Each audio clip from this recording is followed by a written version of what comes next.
Informal session for February 16th, 2022. It is 10:01 in the morning, and Commissioner Johnston, would you please lead us in the pledge?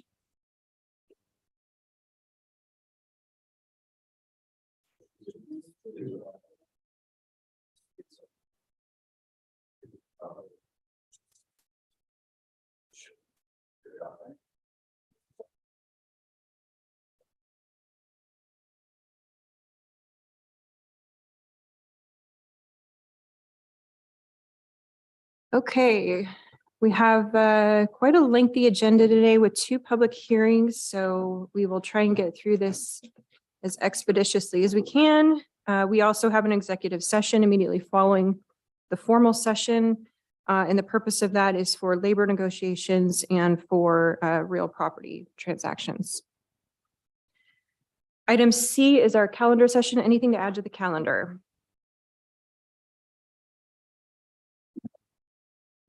Nope. Okay. That brings us to item D, public comment. This time period is reserved for public comment on any topic other than an agenda item, a quasi judicial land use matter, or a topic scheduled for a public hearing.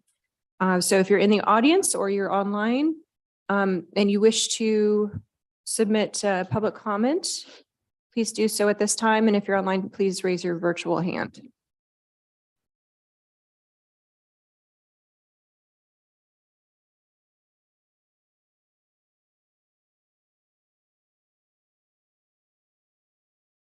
Okay, seeing and hearing none, we will move on to item E, which is our, excuse me, our department update. And today we are being joined by our Parks Director, Travis Pease. Welcome, Travis.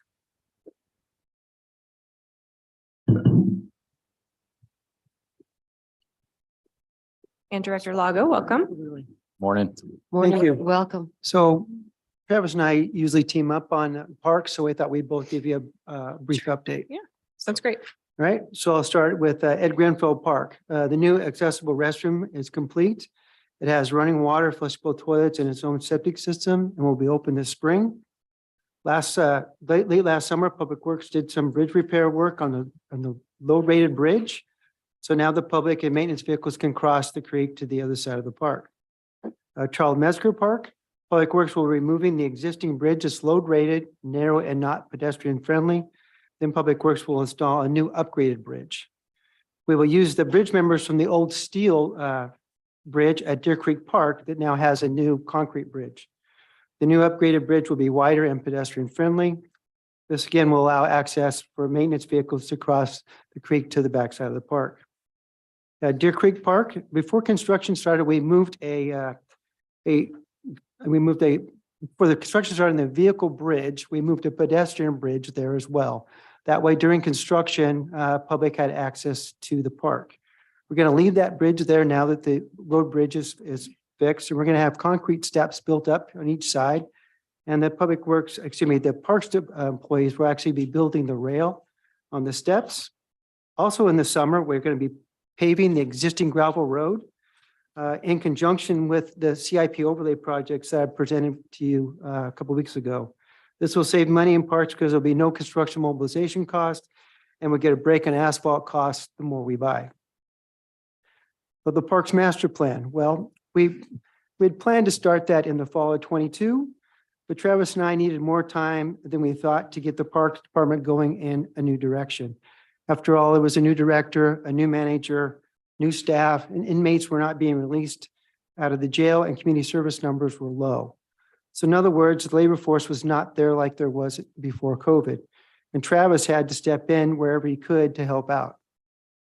We also encountered problems getting all the Parks Advisory Board members to come to meetings, so we didn't usually have a quorum at meetings. You know, after all this, we hope to start the master plan process this month, but we're actually going to be doing interviews for the Park Advisory Board members instead. So the goal is, and subject to change, that we will start preliminary talks on the park master plan in March. All right. So staying with the Parks Advisory Board, currently the Parks Advisory Board has 6 members. As of January 1st, we've received 9 applicants. We will be interviewing 7 of those applicants next Wednesday, February 22nd, with one more that we will do in March due to a scheduling conflict. So very positive, getting some good numbers there and be able to build this board back out. Moving on to Rogers Landing launch fee station. At the end of October, we changed that pay station over to a credit card payment only setup instead of being able to take cash and credit cards. With this change, we had no operational issues or public complaints. In addition, we've seen a reduction of staff and administrative time dedicated to managing the fee station itself. Puzzle Quest. This year's annual Puzzle Quest program got off to a bit of a late start, but we did have a fair amount of participation. This year, the Puzzle Quest passport was printed in both English and Spanish. We awarded the prizes to the 3 winners at the November Parks Advisory Board meeting and received a lot of positive feedback about the program. This year, we're already in the planning stages for Puzzle Quest and intend to have a far more effective and efficient planning process, tasking one of our advisory board members that has a background in marketing and a strong interest in the Puzzle Quest program to lead a subcommittee to expedite the planning process. And the goal is to have the program put together by the end of the school year for advertising purposes. Finally, Dayton Landing Boat Ramp Project. We had submitted our joint application permit for review to the Army Corps of Engineers and the Department of State Lands. After their initial review of that application, it was sent back with requests for more information to be added to the application, primarily revolving around environmental studies and impacts. The consultant that the county had hired for the project was slated to address those changes, but did not complete the work due to significant family matter. Given the circumstances, I reached out to the Oregon State Marine Board, and I am awaiting to connect with them for feedback on how best to proceed. Okay, That's what we well, thank you. I'm really excited to hear about the Parks Board member applicants. Because that master planning process is so significant and it's a huge undertaking. So I'm glad that you will potentially be working with a complete full board and can help you with that process. So it's great to hear. Yeah, agreed. Thank you. And it's nice to see you after all this time. Yes. It's like there are so many people we don't actually meet until months and months after they've been here. So welcome and thank you for being here. We appreciate you. Thank you. Any Thank you, gentlemen. questions, commissioners? Nope. No? Okay. Yeah, thank you. Great, Thanks, Mark. Thank you. All right, that brings us to item F, our work session. We have nothing for today. Item G, consent agenda. There's nothing on the consent. Item H, old business. H1 is second reading in consideration of approval of an ordinance in the matter of amending the Yamhill County Public Contracting Rules, adopting findings and setting the effective date. And this is continued from February 2nd of 2023. Jody, Hello. take it away. So I did not make any changes since February 2nd. So it's still in the same state. So unless you want me to read all 150 pages, which I certainly can, I could read it by title if that's the preference of the board. I would love for you to read it by title only. Thank you. Let me just pull it up. Give me 1 second.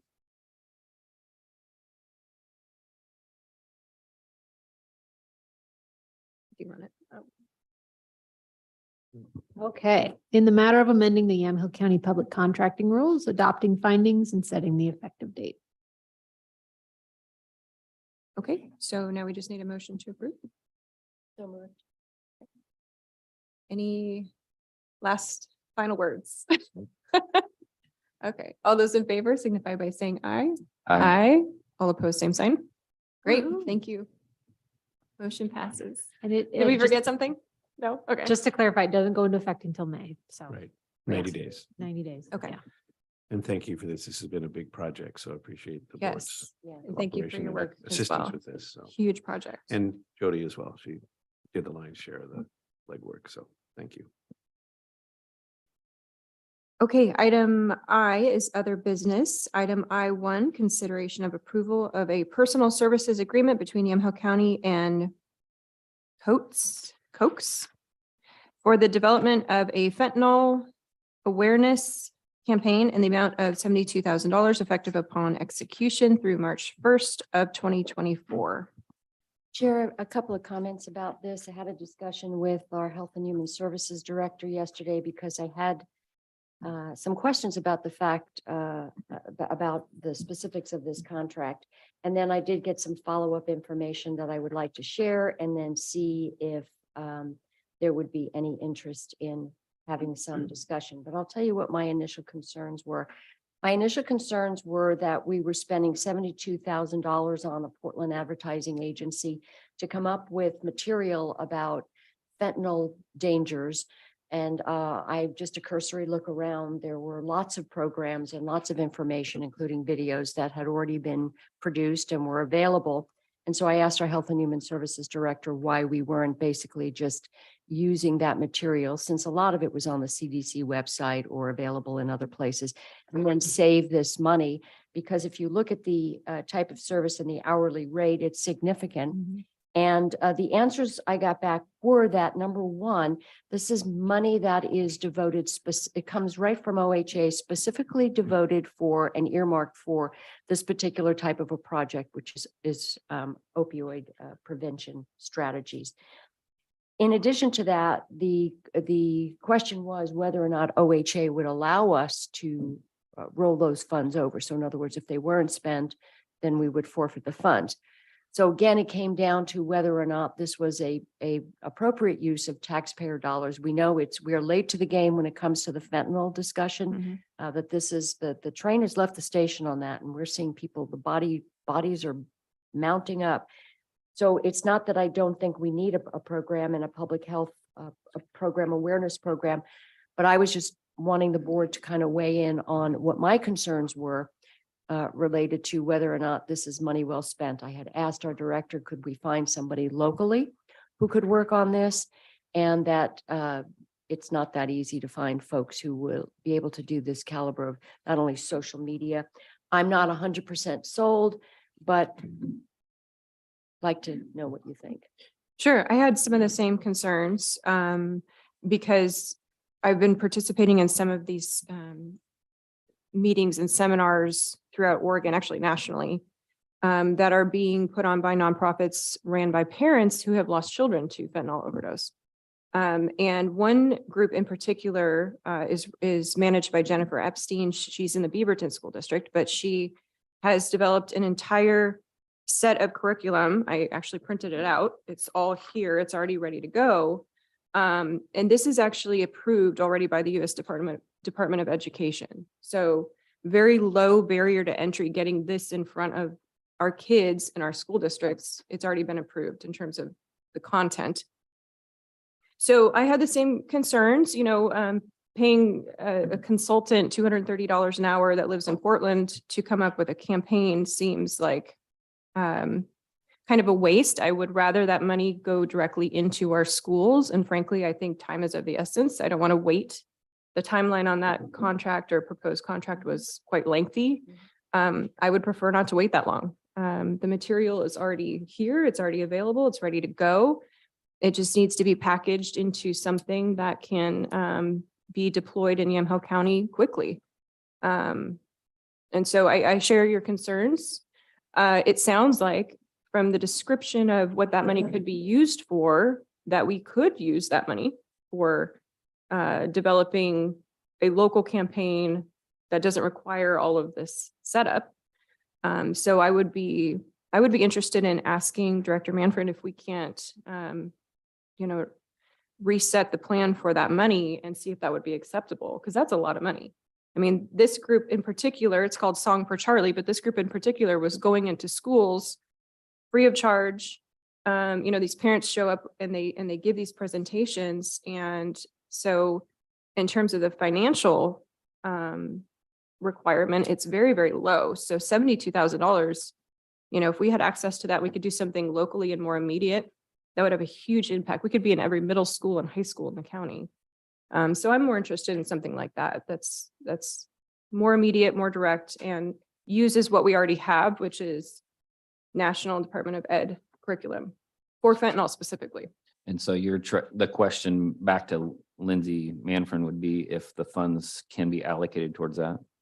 Yeah, I mean, if it sounds like we have to sort of run a program or set up a program, but what I'm saying is we already have the program. Somebody just needs to put it together. Are these funds directly related to Senate Bill 110? And jump in, Ken, if I'm missing anything, but the supplemental information I received in an email after our discussion yesterday morning, because I said we could make this our own by looking at some of the programs that already exist and just putting, Yamhill County and then doing the specific local resources. So this is the information I got, if it helps. And Direct- that same response and information was shared with the other Oh, they- commissioners they as well. I did. forwarded that Okay. information as well. All right, so then you received it because basically it was the local resources piece that wasn't in, for instance, a CDC, which is why I thought we could localize it, but local resources, prevention science, I think, well, in any event, focus on not only supporting youth to protect themselves, but protect their peers and friends and use local stories of people's experiences. And I think we have a great resource in Provoking Hope, as we heard Saturday night. So again, I'm sort of on the fence, since this is not, again, this is OHA money that is directly earmarked for specific work related to drug prevention. And again, I go back to the hourly rate and how long this is going to take to roll out. It's a, couple of weeks for this, a couple of weeks for that. A lot of the work's already been done. So I'm kind of not sold. We do have a public comment on this agenda item specifically. Counselor Chenoweth, if you want to join us. State your name and address for the record, please. Do I have to use my title? No.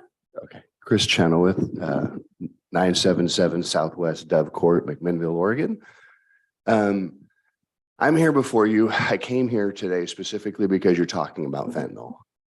I don't know if you saw what happened in the news earlier this week. At one point in time, we had 7 people hit the hospital, all with some level of fentanyl overdose. I spent several hours listening to testimony that was done before the U.S. Senate on this very topic. We're in a crisis. I am grateful to the commissioners that you guys are looking at this, how you choose. I know you're going to make the right decision and be wise with our money, and I appreciate that you're being careful in doing that.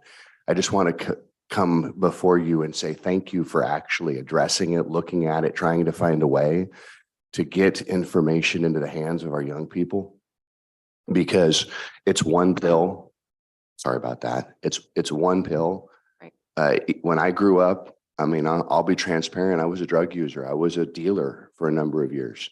In those days, unless you were mainlining with a needle, the odds you were going to overdose were relatively small. Today, it's one pill. And worse than that, it's one pill mislabeled as Percocet by 2 drug cartels out of Mexico that are predominantly making these things. 15-year-old kids thinking they're taking a Percocet end up dead. Right. So we've got to get the information in the hands of these kids. We've got to get the information in the hands of parents. They can't be silent on this. There's got to be a lot of communication. And so thank you for making this a priority, or at least looking at spending some funding and trying to get that information to the hands of these kids. Thank you very much. Thank you, Chris. Thank you. Thank you, Counselor. And obviously, the tactic or the quote unquote campaign towards adults is going to be very different than children. We've been talking about children. It's possible that this could be reworked to work directly with Provoking Hope, so that Provoking Hope can then go out and address the adult population in our county. They were, last Saturday night at our dinner, this was a theme, the common theme of the night. And many of them said they didn't know what fentanyl was, which is shocking for that group of people who live and breathe this stuff. So, I'm focused on children, but I would also be open to having this money sort of be reworked into a contract, perhaps through Provoking Hope to address the adult side. And then I'm confident we can get this into our schools for a very, very low barrier to entry in terms of the financial side of it. I think there's teams of people who would love to go into our schools and talk about this that don't necessarily need, a contract. So I'm open to whatever this comes out as. I'm just not sure that this is the best use of this money in this setup. The thing is, the component about social media and the component about messaging for youth. And I'm sure that program does that, but it's the social media, it's the local resources. It's that piece of the equation that this contract is supposed to cover. So how do we, make sure that that piece gets covered as well? Because again, people don't know where to go, don't know where to go for help, and don't know where to go for information. But we are really late to the game here, and I think it's way past time for us to do something. I'm disappointed that we haven't done anything up till now. There seem to be a lot of other public health issues that have been taking the forefront. This is one that is critical, and as Councillor Chenoweth said, this isn't you get drunk, you smoke pot. Back in the day, you didn't die. So I think whatever we do, we need to just do something quickly. Commissioner Johnston, any thoughts? I agree. And can it be modified, or is it take it as it is, or it's nothing? The contract? Yeah, the contract. I'm just thinking if the most important part is maybe the social media part of it, and then what Chair Bershauer has here is another piece to that. Can this contract be pieced out? So Ken, if we were to use their expertise to do something in terms of giving us information on, putting the information out about local resources and the social media part of it? Or are you starting all over again? At this point, I've asked Lindsay to join the discussion because I don't have sufficient information on the procurement or how this came about and the particulars related to the funding. I think that's something that Director Manfred is going to need to answer, and whether or not the scope of work is modified or changed.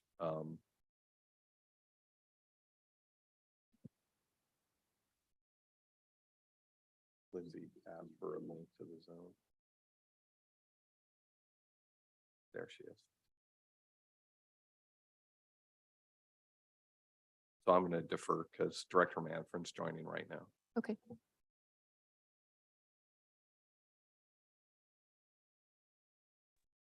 Welcome, Director Manfred. We are on the topic of the fentanyl contract and just have, I don't know if you've heard the discussion, but we have some concerns over the content of it. Yes, thank you for that. I have not been. Oh, you're still muted. Oh. I don't show that I'm muted. Okay, now we can hear you. Okay. I have not. I've been in another meeting. So if you could give me a summary of maybe the questions and concerns, that would be really helpful. Sure. Well, it sounds like you were talking with Commissioner Starrett a bit about some concerns. The Commissioner Johnston and I share those concerns in terms of where the money would be focused, and that it's really more of a consultant contract with a significant amount of money going to pay consultants to sort of set up a template for education when we have numerous examples of that education piece and the materials needed already. In fact, the U.S. Department of Education has already set curriculum and content to go into schools and teach children. Now, obviously, we're focusing on children, but there's also a strategy to reach the adults in our community. So we're just wondering if maybe the money can be refocused on using what's already out there packaging it up into something that is considered a local campaign, and then really hitting the ground running faster and just getting a bigger bang for our buck, I think is what we're trying to get at. Certainly. I mean, I think we can have conversations about whatever feels like it's the best value and use of the funding. I think there's a couple of pieces that I would point out as perhaps clarifying statements or just additional information. One of them being, I think the capacity to even repackage what is existing takes capacity, right? And we don't necessarily have that. So having outside support to be able to do that is part of what is here. I know it takes staff time to go through and rebrand and upload and get all of that information out there. And so part of this contracted support is to do that. I would say that you're accurate in that some of this contract is consulting, meaning this is an organization that has done specific fentanyl campaigns before, so has some information and I guess, background in the subject matter, which is really helpful. And what we're trying to build doesn't exist out there. We've looked, we've tried to find these things. And one of the things that we have found is that the majority of information out there is extremely fear-based, which makes sense because this is very scary. And so that is a lot of what's out there. And we also know that when we're working particularly with youth, those marketing tools and campaigns are not always effective, particularly when we are getting feedback from our community and our specifically youth that they feel like the fear-based campaigning sort of loses some of its intent because there's been so much fear-based marketing and campaigning related to all drugs, when really we know that the difference between, someone utilizing whether intentionally or accidentally fentanyl, the risk is extremely high and much higher than any other drug, and yet they're not necessarily capturing or grasping that because of historical fear-based campaigns and marketing. And so one of the things that is very unique to what we're hoping to build is not only providing the information around why fentanyl is so dangerous and making sure that there's that awareness, but also that next step of what can you do? I think that's where the initial campaigns that we have seen and that we've looked at, whether through CDC or OHA or other places, that's where they stop. They don't have the information about both local resources as well as the next step of just encouraging people to use help-seeking behaviors. That's a huge challenge that we have with our youth that don't do that. And we want to make sure that our campaign is building in those pieces because that's currently missing. And that's a key step in making sure that we protect not only our youth, but the adults in our community too that are at risk. So I would say that's the difference between what's out there currently and what we're hoping to do. And then, yes, there is this piece around consulting, helping us build that out so that we use the latest evidence and information to help guide the campaign.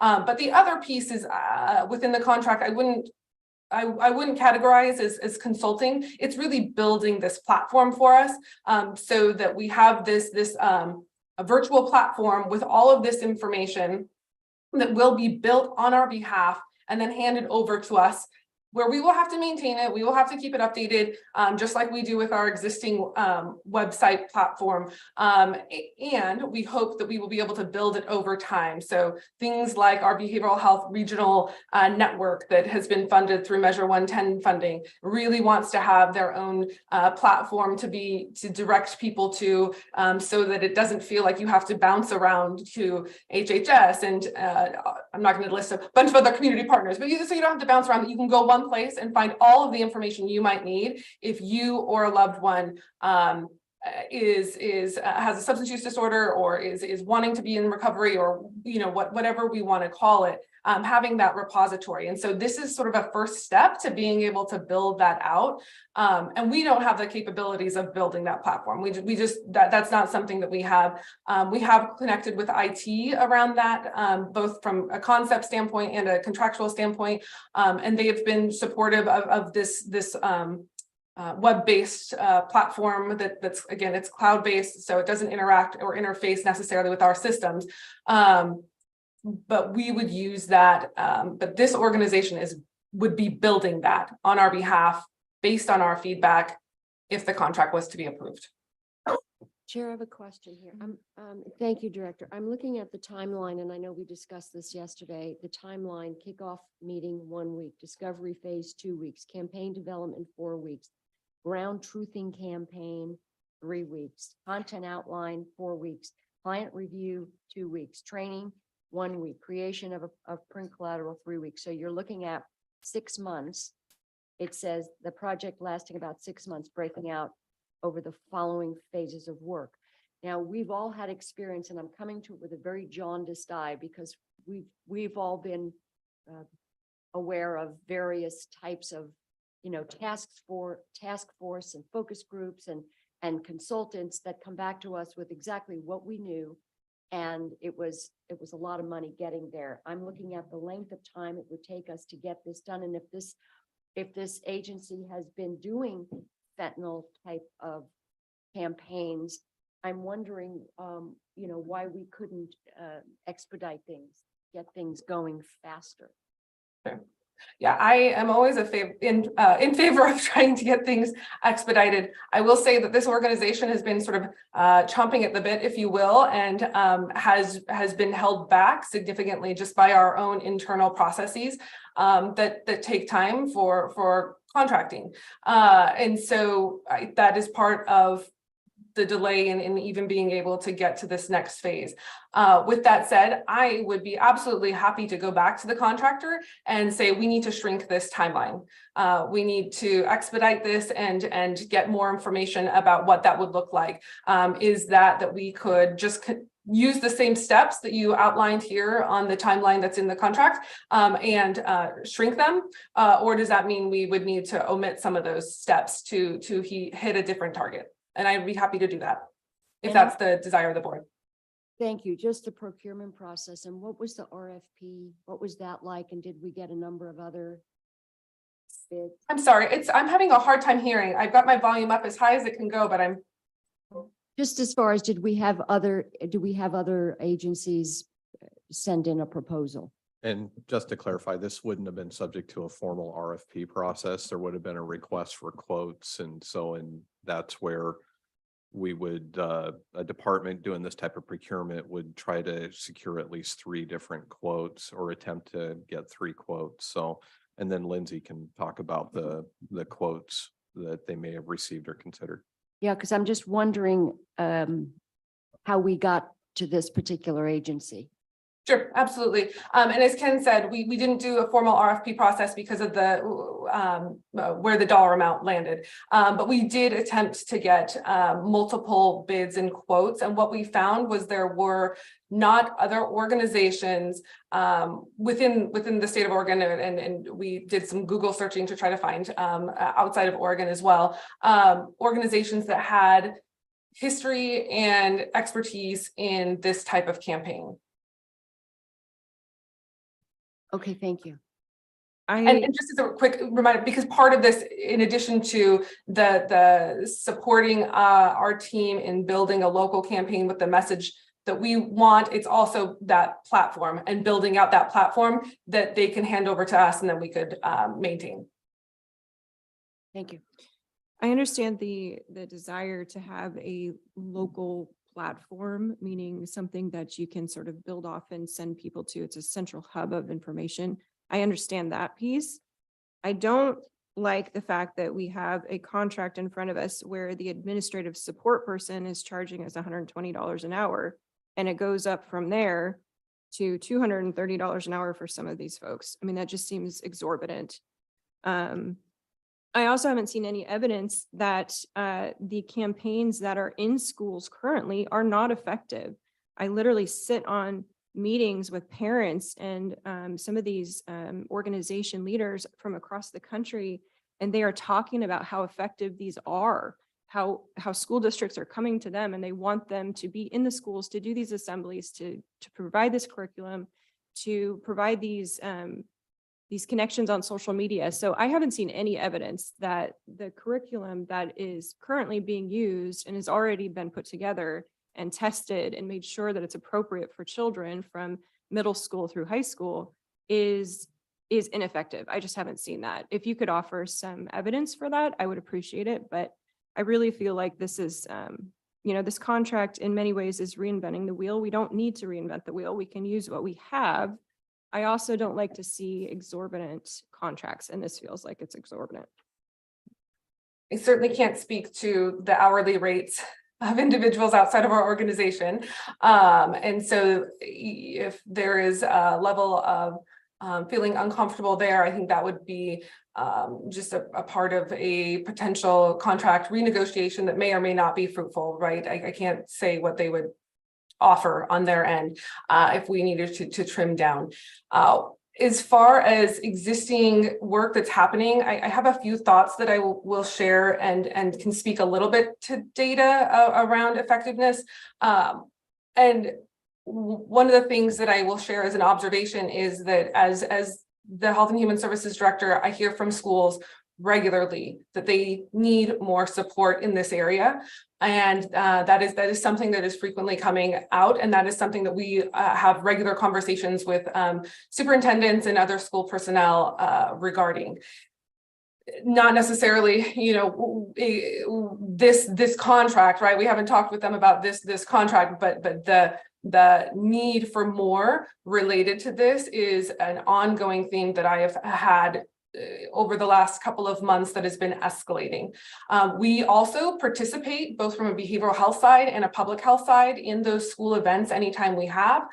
We recently have done those in Newburgh. We're trying to plan them for multiple other school districts. And so I would say that what typically is most effective is multi-pronged approaches when it comes to complex things like drug addiction and drug use and overdoses. There's no magic bullet, as they say. So we really do need to think in multiple. How do we do this in multiple ways, in various ways, in different ways? Because one way is not going to reach everyone. And I don't have existing data related specifically to youth and overdoses, but what I can say is between most recent data that we have access to, we've seen an overall pretty steady number of overdoses, but what we have seen is tremendous growth in the number of overdose deaths. So we're talking more than doubling each year since 2019. And so what that tells me is that we may not be seeing more and more overdoses that we're aware of, because I will say there's a caveat that we don't know about all overdoses, right? There are overdoses that may happen that don't escalate to the emergency department. We may not hear about those. So our data is likely undercounted. But what we do know is that the number of people dying from overdoses is growing at an astronomical rate.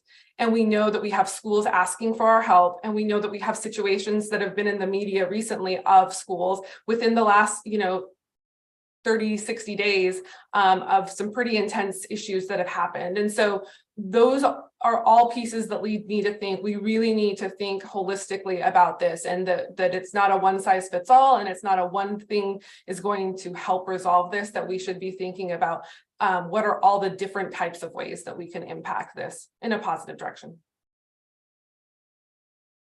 As far as how we are supposed to use the money, this money is, you mentioned they're specific to work related to drug prevention. So are there any restrictions on what we can do with it under that category? Sure. So within the alcohol drug prevention funding that comes from the Oregon Health Authority, there definitely are restrictions on how we can use it. Generally speaking, the restrictions are around prevention type activities. And so things like awareness, things that support schools, things that support other partners, because it's not specific. I will say it's not specific to youth, but just across the board, generally it's prevention and education are the two buckets that things fall into. So we can't use these funds for treatment or those types of addiction type work. So it has to fall within the education or the prevention bucket. It can be all ages. And I will say this is only a chunk of the funding that we have. There's additional funding that I know Commissioner Starrett, you and I have talked about. How do we bolster some of these school nights that we've had where we're providing education to families? How do we incentivize and get kids excited to be there and things like that? So there's definitely other pieces of work that we're hoping to do with this bucket of funding in the same realm around drug prevention and education, but not necessarily specific to a specific campaign. Thank you. Well, it sounds like there's some room to rework this. I'm just looking for more rubber hits the road. This doesn't feel like rubber hits the road. This feels like a bloated campaign for essentially what constitutes a website. We can do a lot with $72,000 if that's the dollar amount. Maybe it's more. But this one happens to be focused on youth. I think there is just a plethora of resources for youth and reaching youth that have already been developed. I think we can look at some of that and draw from some of that to save some money. I also think we need an education campaign focused on adults, and perhaps that's working with Provoking Hope directly or another provider. But this doesn't feel like enough of boots on the ground investment for me. And we're at a crisis level at this point. 6 months on working on a website just doesn't feel like a good investment at this point. I'm wondering, Director, if we could contact them and tell them what the board's concerns are and say, there's a program here, and Chair Bershauer could share that particular program. I know she's been involved in a lot of that work, but share that board's concerns about the length of time, and also ask them if they would be able to basically take the social media and the local resources component of this. And a website is great, but I know that there's a lot of benefit to telling people they can go to one place to get resources. I'm a big fan of that one-stop list of where you get help. But I also think we have to take into account where kids get their information, and that's where you get the expertise of these types of agencies that know social media and how to focus and market to kids. That would be what I would think the money would be definitely well spent on, but also, again, looking at the timeline, it's like we don't have 3 weeks to sit around and kick this around in an office and have these people come back to us and say, yeah, well, we're gonna do a campaign development and ground truthing campaign. And you know how that works. That stuff can really drag on, especially when you're on somebody else's dime. And I know you guys don't have the bandwidth to do it, because if you could, you would have. So correct me if I'm wrong. I got one question here for you, Lindsay. This is just the base plate or a website. It's not actually paying for the advertising to go out, correct? It's just like the engine for us to then advertise on. It is the website component is, yes, you're correct. And there is a separate pot of funding through our prescription drug and overdose that is providing funding for us to be able to market through paid ads and things like that, where we typically don't have funding for that, whether that's through paid social media ads or things that bolster it and get that information up higher on people's news feeds, if you will. So you're correct in that it's not included in this. And we have another funding source that we are imagining would be utilized to bolster that and get it out there. As you all probably know, the majority of work we do in public health is braiding of many funds to try to meet the needs out there. It's rare that we have a cookie cutter, one thing does all. Commissioner Starrett, I sort of had a little bit of a proposal there in terms of things I could take back to the contractor, and just wanted to say that I'm happy to do that, to take that information back, share the concerns, see what work we might be able to do together to create a proposal that might feel better for the board to move forward. Also recognizing to your great point that we do feel like this is an urgent matter and we want to be moving quickly. And on that note, I do just want to mention that this is one piece of a huge amount of work that's happening, not only related to all, alcohol and drug prevention and treatment work, but specifically with opioids and specifically with fentanyl. This is one piece. And I just wanted to share that because I don't want the board to be under the impression that this is the sole work that's happening right now related to that really public health emergency. There is a ton of work happening in multiple ways, both across our public health as well as our behavioral health work happening related to this. So I just wanted to assure you that there is a lot of urgency for us with this as well, and a lot of work going into it. Thank To you. that point, does OHA already have something that they're working on? I just want to make sure we're not doubling up here. If the state of Oregon's working on something and then Yamaha County's working on something and then we're both done at the same time, and we could have just piggybacked on what OHA was working on. Yeah, it's a great question. We are having those conversations pretty continuously in our regular meetings with OHA around what are you doing, what's happening, as well as with our other counties and partner counties, particularly surrounding counties that have similar demographics and things like that to us, so that we can learn from each other, we can borrow from each other, right? It's pretty common for us to be sharing materials where we can remove one county's logo and put the other one on and change the phone number, right? We want to make the best use of our limited resources. So we are checking in frequently. And again, the pieces that we haven't found yet are those pieces around how do we make sure that we're linking the scary part about fentanyl with the help-seeking behaviors that we know are really what help keep people safe, is if they're able to take that next step and reach out and ask more questions or get the help they need for them or for their friend as well. And Yeah. we'll continue those conversations. I think that's what impressed me about this particular curriculum, because when they go into schools, it's not just a scary, this happened and this happened and this happened to this person. They actually go back and start focusing on mental health and the mental health issues that lead up to usage. And so that was very impressive for me. But I'm happy to send over these materials and connect you with Jennifer Epstein. She's in the Beaverton School District, but she lost her son to an overdose, and she has really spearheaded this work. There's several other groups, and like you mentioned, we really don't need to reinvent the wheel. I just don't think this particular current draft of the contract encompasses all of that. So we appreciate you taking back some of Commissioner Starrett's suggestions and maybe talking to them about that. And then I will be happy to send over this information as well. That would be wonderful. Thank you. Thank you. Appreciate the time on this. I know it's been an extra thing to do, but it's good for us to focus on it. Thank you. Thank you. Thank you. Okay, so we will move item I1 to a later date to be determined.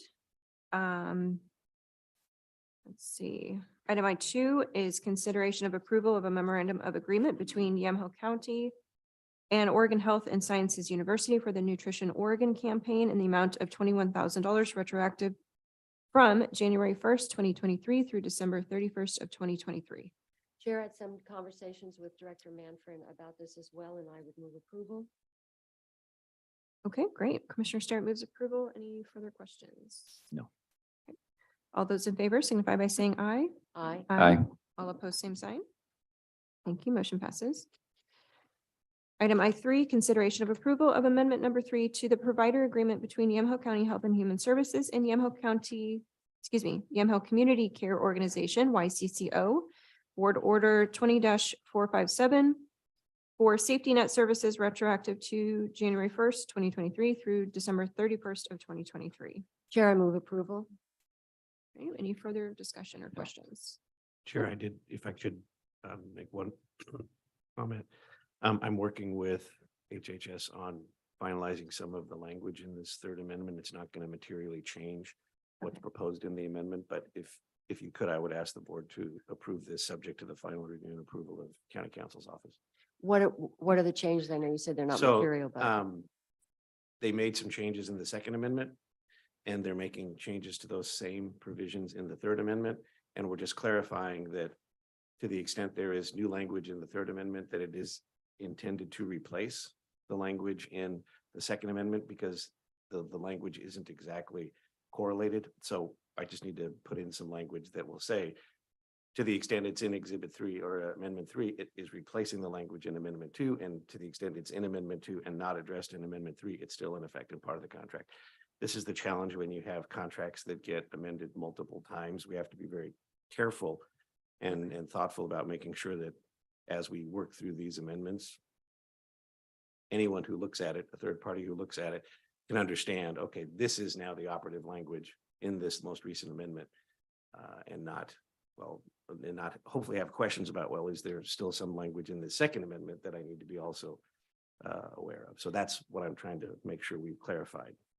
so Chair, I would amend my motion to move approval of item number I3, subject to county council's review.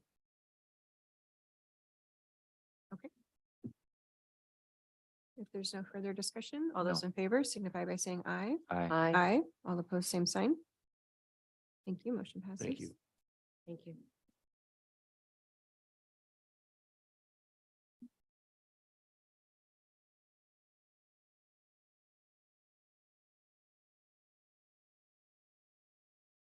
Okay, item I4 is consideration of approval of the interchange area management plan for the Newburgh Dundee bypass. And commissioners, this has been kind of a mess to deal with so far. Long story short, Thank you.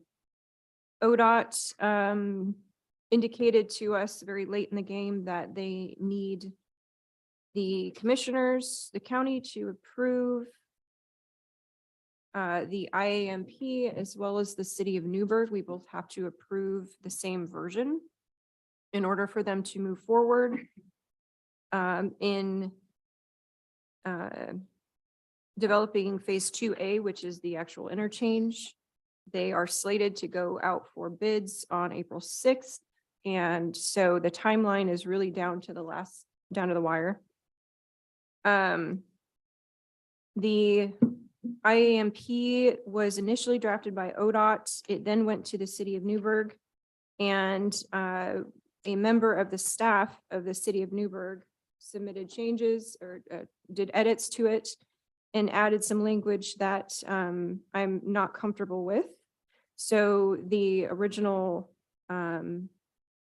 copy draft that was in front of us for consideration for today included references to a bicycle pedestrian trail. That trail is called the Bypass Trail, and it is a project of CPRD, which is a separate taxing district from the city of Newburgh. As far as I know, the city of Newburgh has no ownership of that trail or the plan for the trail. As you recall, back in 2021, Commissioner Johnston, you weren't here, but Commissioner Sterrett should recall this. We were asked to support the bypass trail by submitting testimony in favor of a grant that they were chasing from ODOT. We declined to do so because they don't have land use authority to build every section of the trail. And there was vocal opposition from some landowners adjacent to the bypass that were not in favor of the trail. So we declined to do so. They submitted the grant anyway. They received $1.8 million from ODOT. And so they're sitting on money and they are ready to proceed. My issue is that this feels a lot like the Yamhella's West Sider Trail debacle in the sense that they got the money before they had the land use approval to do it, and they're ready to spend it. So it's not something I want to be a part of. This is CPRD's issue. They need to work directly with ODOT on it. Our focus at least has been on the actual bypass. We need the expressway. We need the interchanges that support the expressway. And I'm focused on that and I want to get that part done. I don't want to get mired into a debate over a bypass trail that does not have land use authority and is sort of governed by CPRD. So I asked for edits to the IAMP to exclude the references to the bypass trail. And I believe there's a new version of that.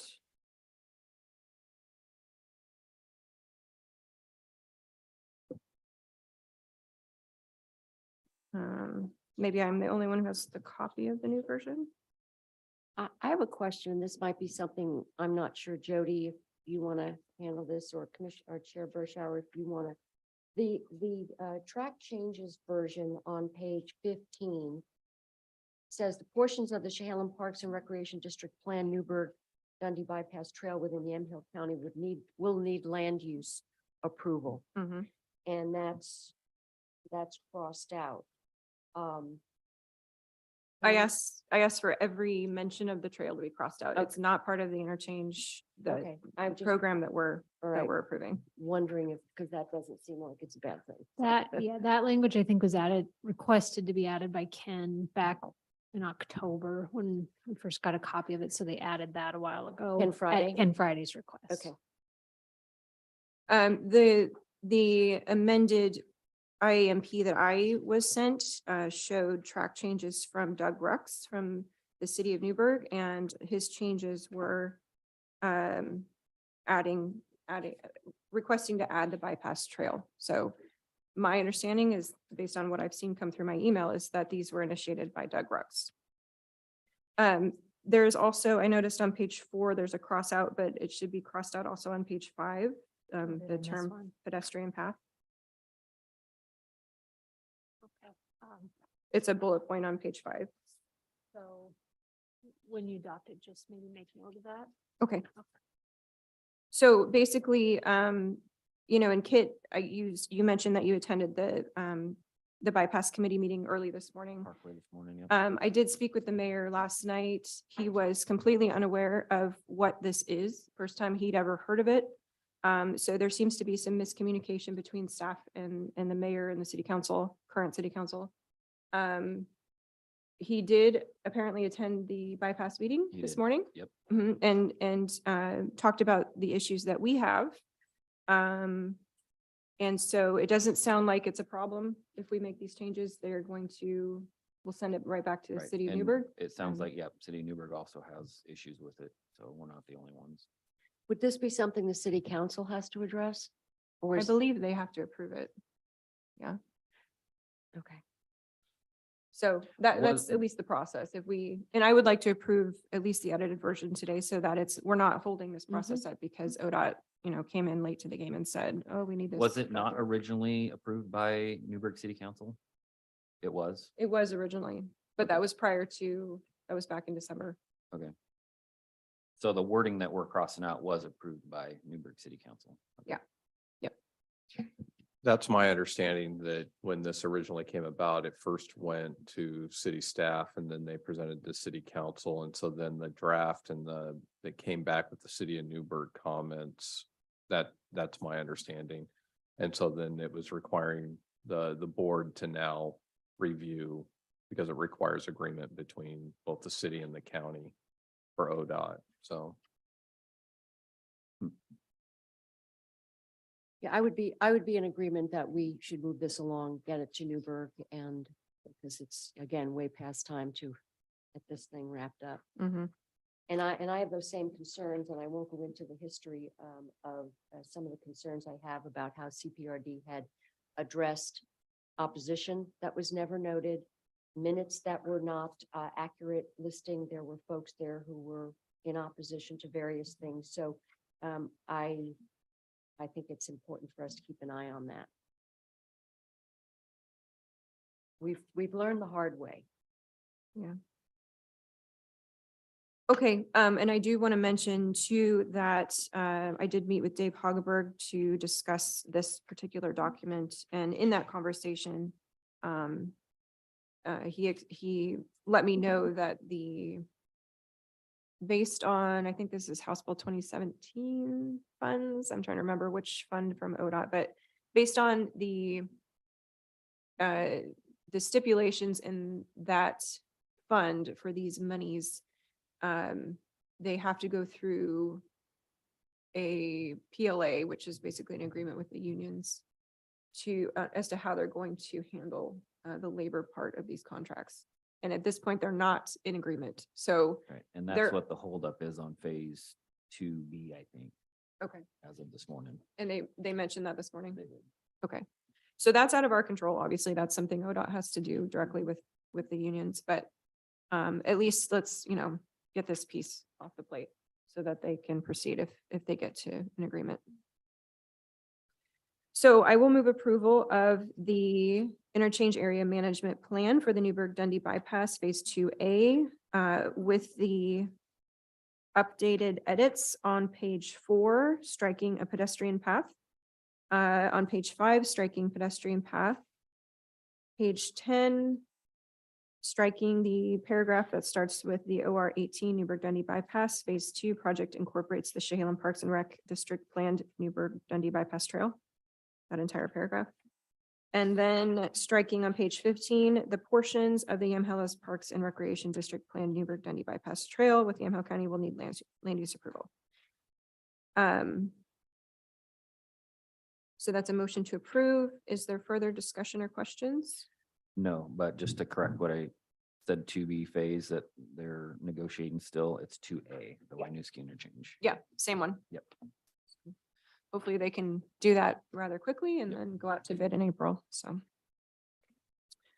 Okay, if there's no further discussion or questions, all those in favor signify by saying aye. Aye. Aye. All opposed, same sign. Great, motion passes and we will get this over to the city as fast as we can. Thanks for your work on this. Appreciate your diligence on those track changes. Thank you.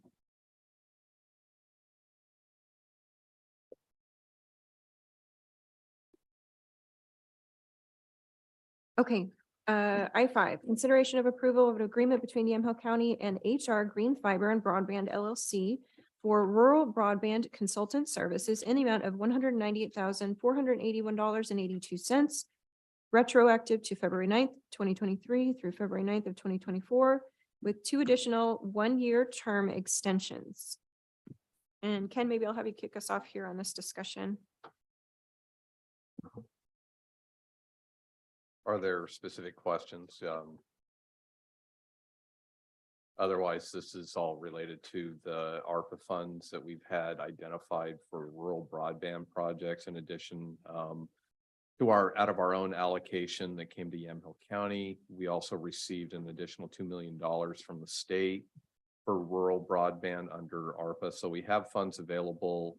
What this is intended to do, because again, there's a lot of providers, there's a lot of different manners for rolling out rural broadband, which is the best direction. Where do we get the best bang for the buck on how we roll out the funds or implement these funds? And so the intent of this, and it took us quite a while to get this contract to the finish line, but we did a procurement last summer, went through a full RFP process. HR Green came out as the top.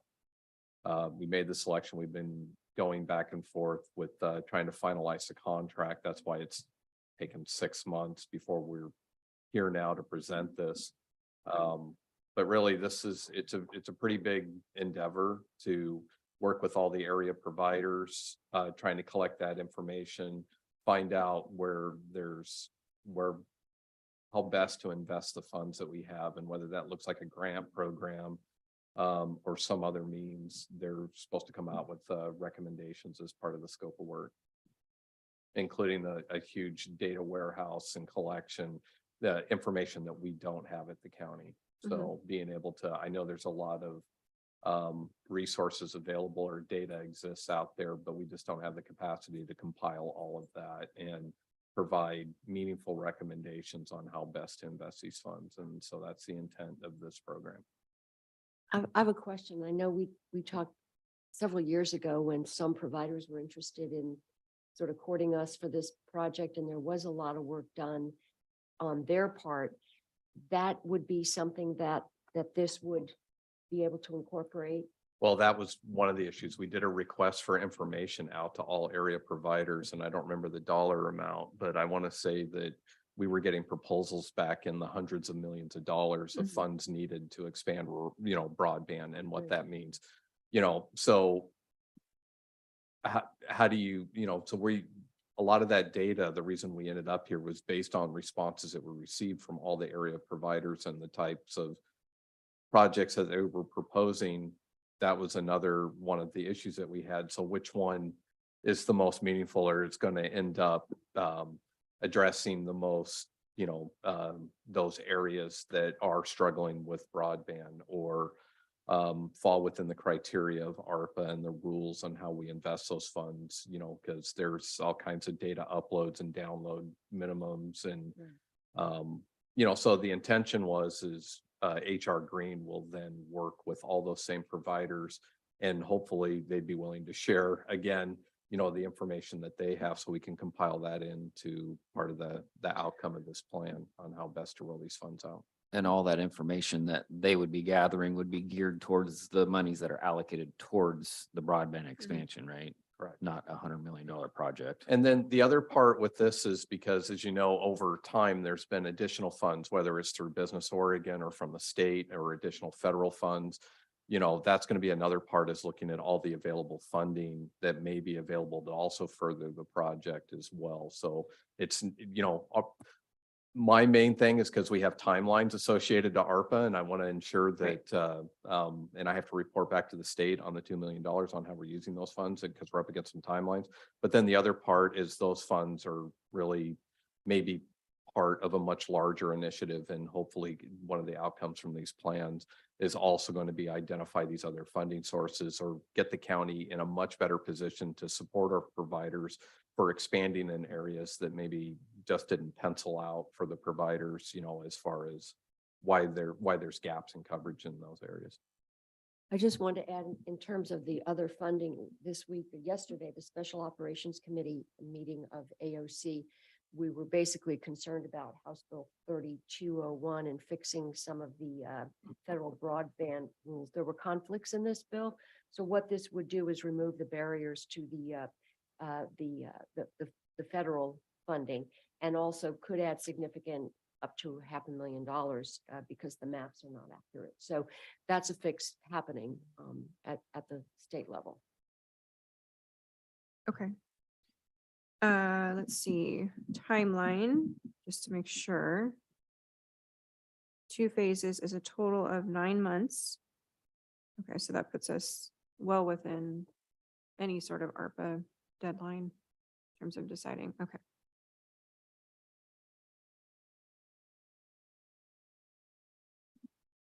And I don't know if you caught that, but I think it's Josephine and Jackson County are also using this particular company for, Right, one Doing these one assessments. wasn't, but one found out the other was, and so they ended Now up they joining both are. HR. Yeah.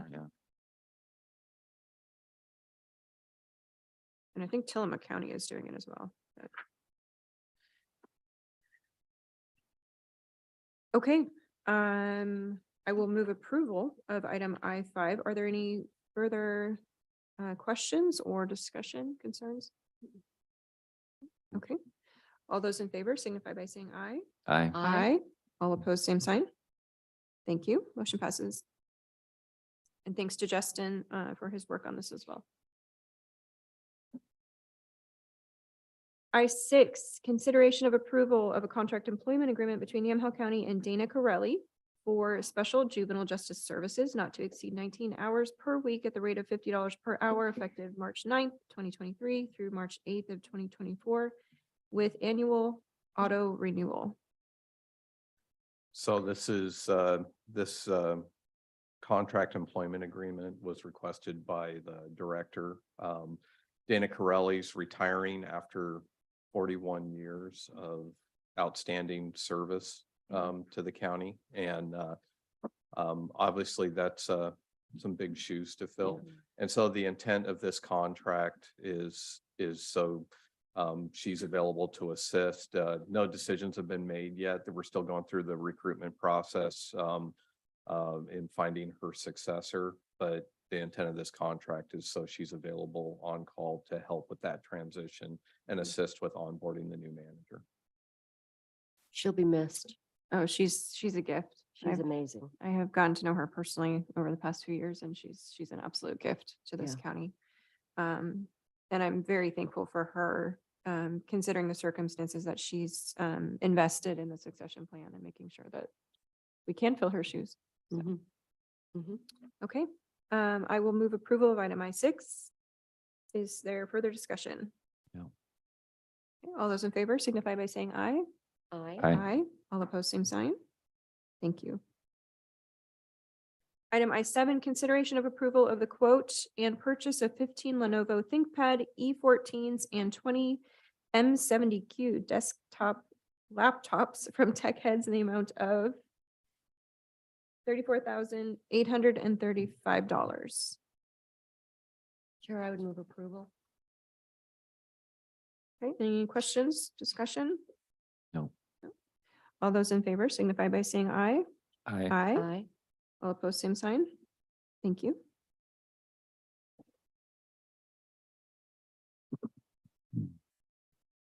Thank you.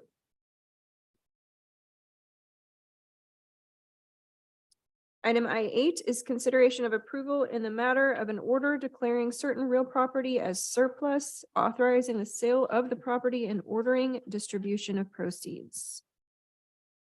Let's see, Jody, do you want to kind of give us an overview of what we're looking at Sure. here? So this was a sealed bid that. This was a sealed, Well, I was just gonna say the comment card that I handed to you, there's someone here who wants to have comment on this agenda item. Yeah. So, I was gonna have Yeah. you give us an overview and then we'll Sure. bring public comment. so. This is a property that we received a sealed bid for.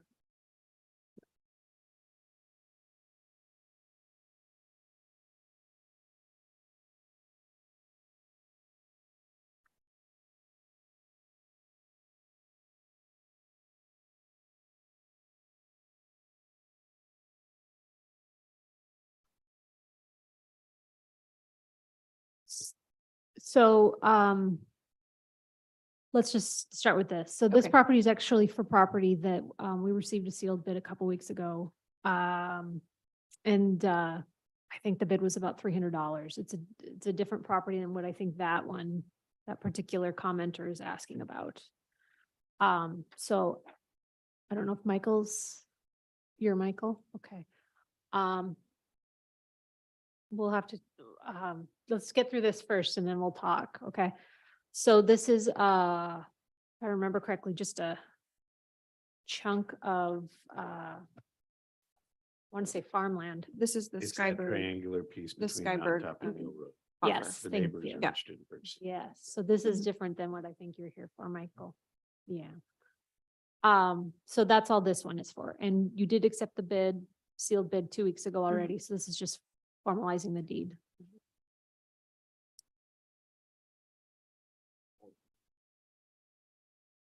Okay, so the motion would be. Do I have to say the specific property? or- You can just approve the board order. As written. Okay, so I move, to, well, I'm just thought in the interest of time, because gentleman here filled out a comment card just to confirm that he's not in fact wishing to give comment on the property that this is relating to. It might be good to Michael, are have you here him for come forward. Hopewell? Are you here for the Hopewell properties? Yeah, it's a Okay. different property. so, you. and that's our executive session. So I would, okay. So Michael, we'll hear from you when we're done with the next 2 items and then we'll bring you up to hear comment. Okay, so I move approval of an order declaring certain real property as surplus, authorizing the sale of the property and ordering distribution of proceeds. Is there further discussion? Okay, all those in favor signify by saying aye. Aye. Aye. Aye. All opposed, same sign. Thank you. And then real quick, we'll go through item I9. which is consideration of approval and notice of intent to award construction to Farline Construction for the Gopher Valley Road Bridge Replacement Project in the amount of $1,088,088.95. Do I have a motion to approve? So moved.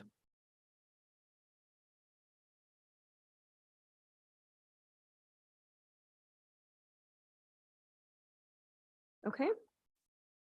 Any further discussion? I know we have worked with Farline before, not so long ago.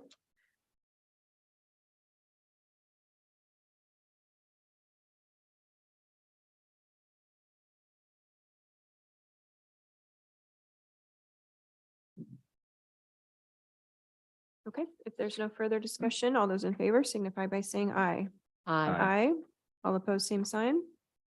Thank you. Motion passes. Okay, Michael, if you want to come Can we up, take a break? you want to take, well, Is this? yeah, Okay, sorry, we'll do it after. never mind. Sorry about that. Okay, go ahead. Michael, if you could please state your name and address for the record. Yes, my name is Michael Wilt. My address is 22355 Hopewell Road Northwest, Salem, Oregon. And I live in the community of Hopewell. We've resided there for approximately 5 years, and there was property adjacent to our property separated by a little side road. And the property in question, I don't know how you want to best refer to it as, but back in August of 2021, we drafted a letter of intent to acquire this property. The response that we received was that it was in excess of value, such that it couldn't be sold as a private sale. Then it would have to go to public auction, which is all fine and good. It went to public auction. There were no bids on it. And primarily the reason for no bids on it is because of the value of the property. This is typical of this time of year on that property. This over in here, this area over in here, it pretty much gets flooded every year. And our intent was to just use it as a garden area and plant some native plants in there to cut down on the road noise of Lafayette Highway. So that was our intent, to acquire this property. And then the value that was represented by that property was substantiated by the minimum bid required at that public sale, which as again received no bids. It came back to us. We were notified by certified email that this piece of property was going to be sold, and the 0.39 acres, which is a portion that's outlined by that little stub right there. The 0.39 acres was valued at real market value of $85,000 by the assessor's office. And I couldn't understand where that was coming from, because this area right here gets flooded by drainage from the field that's east and south. All that water comes down into here. So it would work fine for a garden when it dries up, but that's about it. And I've used it as a woodlot. I improved the entrance going in there, and I stored some firewood over there and cut it up and split it. And so we would like to have control of the property. However, after I submitted my sealed bid, that was advertised with a minimum bid of $6,500 some for that 0.39 acres. After I submitted it, I went to the assessor's office and to see how they justified the value of that property. And lo and behold, back in 2022, they did reduce the value. It went from, the real market value went from $87,059 in 2021 to $391, which is reflective of the property. So I submitted my bid. But I did so under protest. And in fact, I'd like to retract my $6,500 offer and keep it originally. I'd like to have all of the property, but there's just not enough value there for me to justify spending between $7,000 and $8,000 on it. Now, what the county sent back to me isn't reflective of the true real market value. So there was some kind of a hitch in somebody's get along or whatever, but anyway, it didn't reflect the new value. So I would like to you can either do a private sale. I'm prepared to make an offer on it today, but it's not going to be the minimum bid offer. So I kind of want to know what the county is planning on doing with it at this point. It seems like I'm the only real contender interested in it. I've lived there 5 years. I know what's about, and I would be happy to just take over taxes or whatever means, because it's been sitting for, well, since the 90s, I think. And you haven't been getting taxes on it. But I would like to assume stewardship, if you will. Or what can be done is my question. So we had a lengthy discussion about these particular lots, how many weeks ago? I can't remember. But I believe the board decided that we wanted to see if somebody was interested in buying them both, because separately, they're not really, doesn't really make any sense. Nobody's going to buy one of them and not the other, or vice versa. So I think that if my recollection serves it, that was our desire, was to go back and see if anyone would be interested in both of them. It sounds like you are. Yes. Okay. And then, so after that, you submitted a bid for $6,500. Is that right? Yes. Okay. Yes. And now you're stating that you're rescinding that. Okay, so that's good to know. We have this scheduled for discussion in executive session after this meeting. So I appreciate you coming on and letting us know.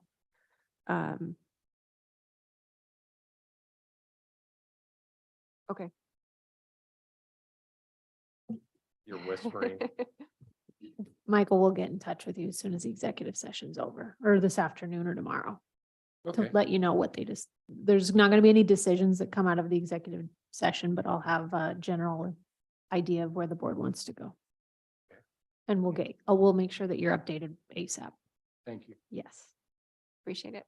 Thank you for coming today. Thank you. Thank you for your time. Thank you. Okay, so we are going to take a quick break before we get into public hearings. So let's be back in, I don't know, 7-10 minutes.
Okay, we are back to our formal session for February 16th, 2023.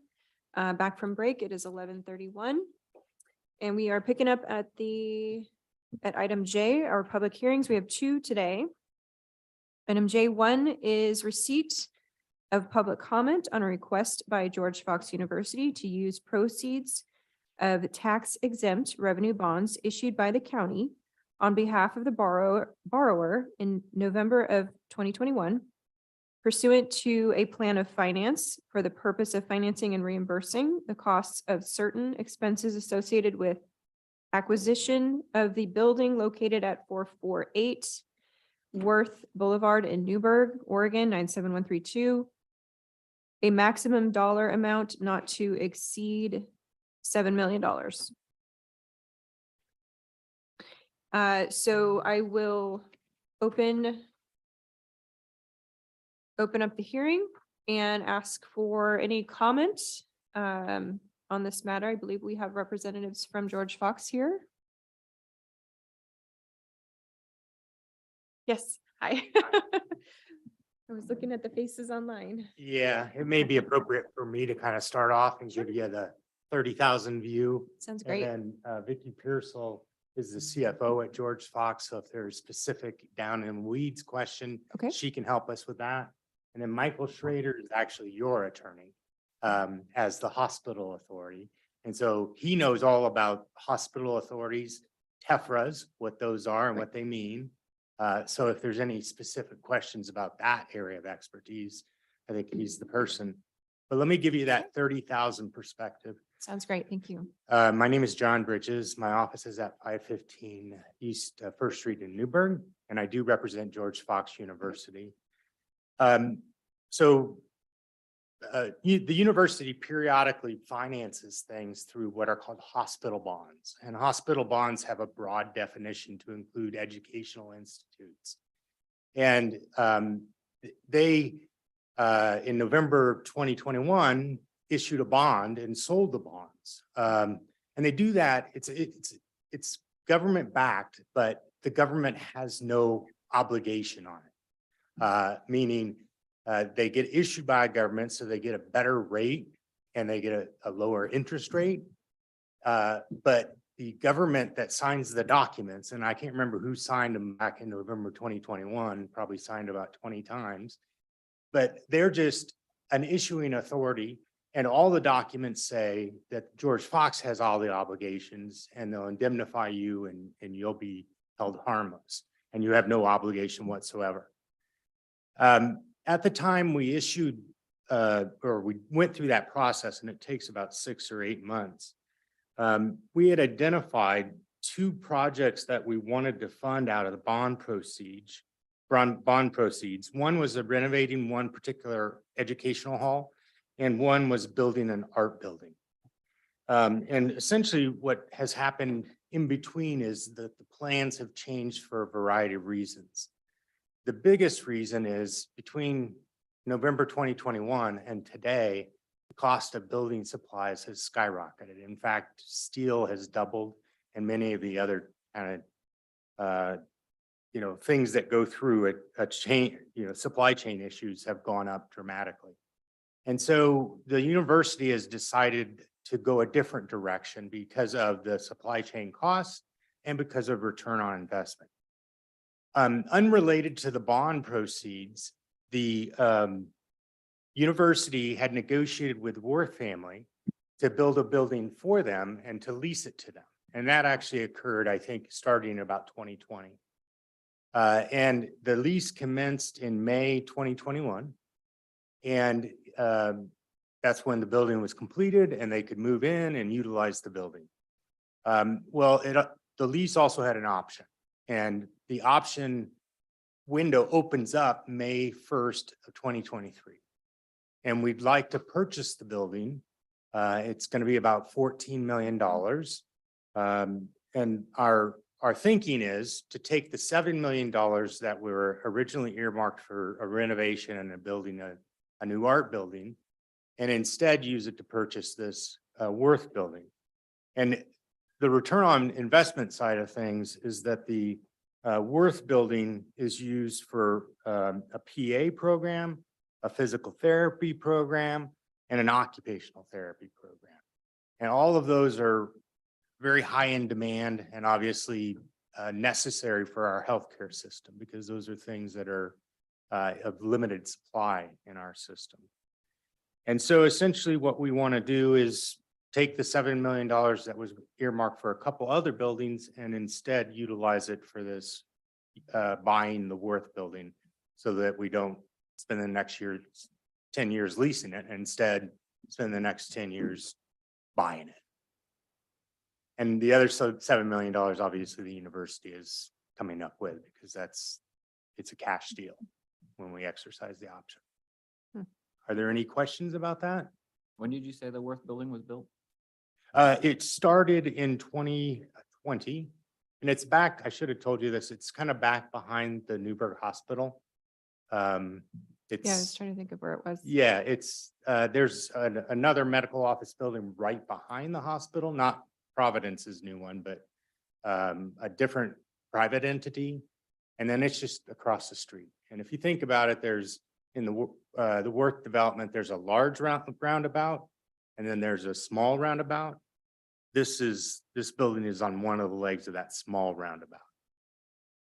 And Commissioner Johnson, it took about a year to build. And so they started in it is new. 2021, they moved in 2020. Okay. Or it started in 2020, moved in 2021.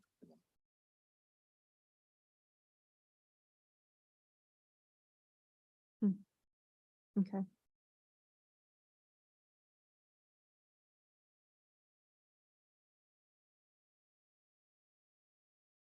Well, I don't know that I have any.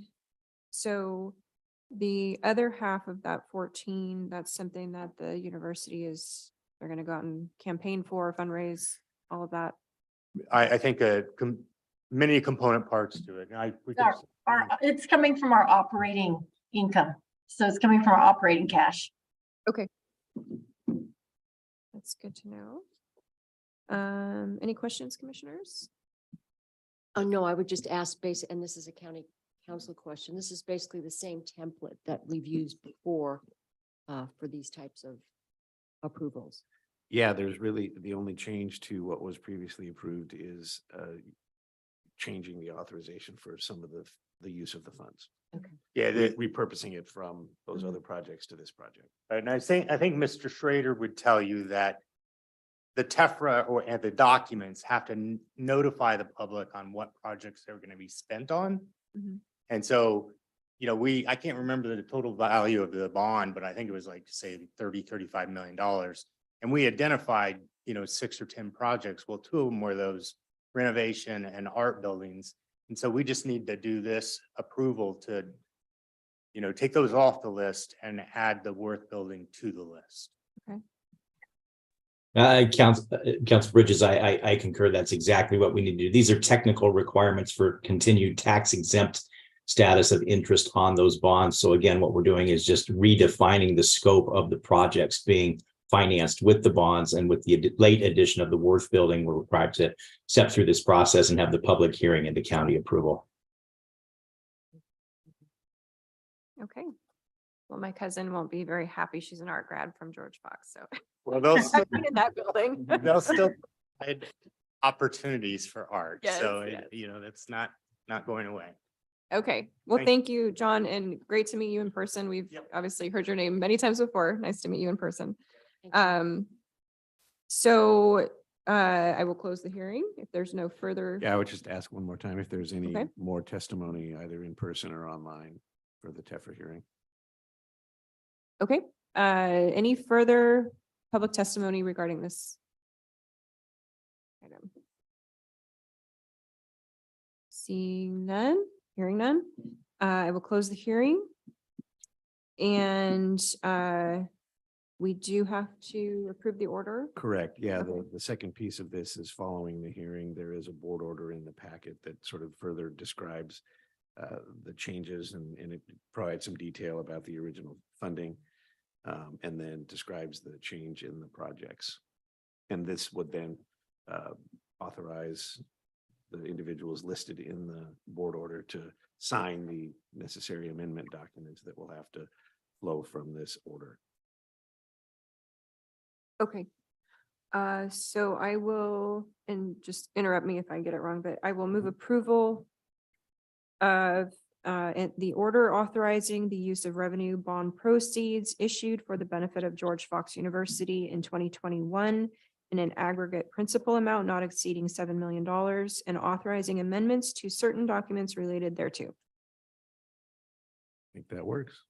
Unless I see Mike vigorously shaking his head no, I think we're good. That works. Okay, perfect. Any further discussion? None. Okay, all those in favor signify by saying aye. Aye. Aye. All opposed, same sign. Great, thank you. Motion passes and thank you for joining us. Thank you for joining. Thank you. Thank you. Okay. That brings us to our second public hearing, which is item J2, docket number EAZ-05-21, approval of a comprehensive plan amendment from agriculture forestry large holding, AFLH, to commercial, and a zone change from EF80 exclusive farm use district to NC neighborhood commercial district. Applicant is John Abrams, tax lot 4418B-01600.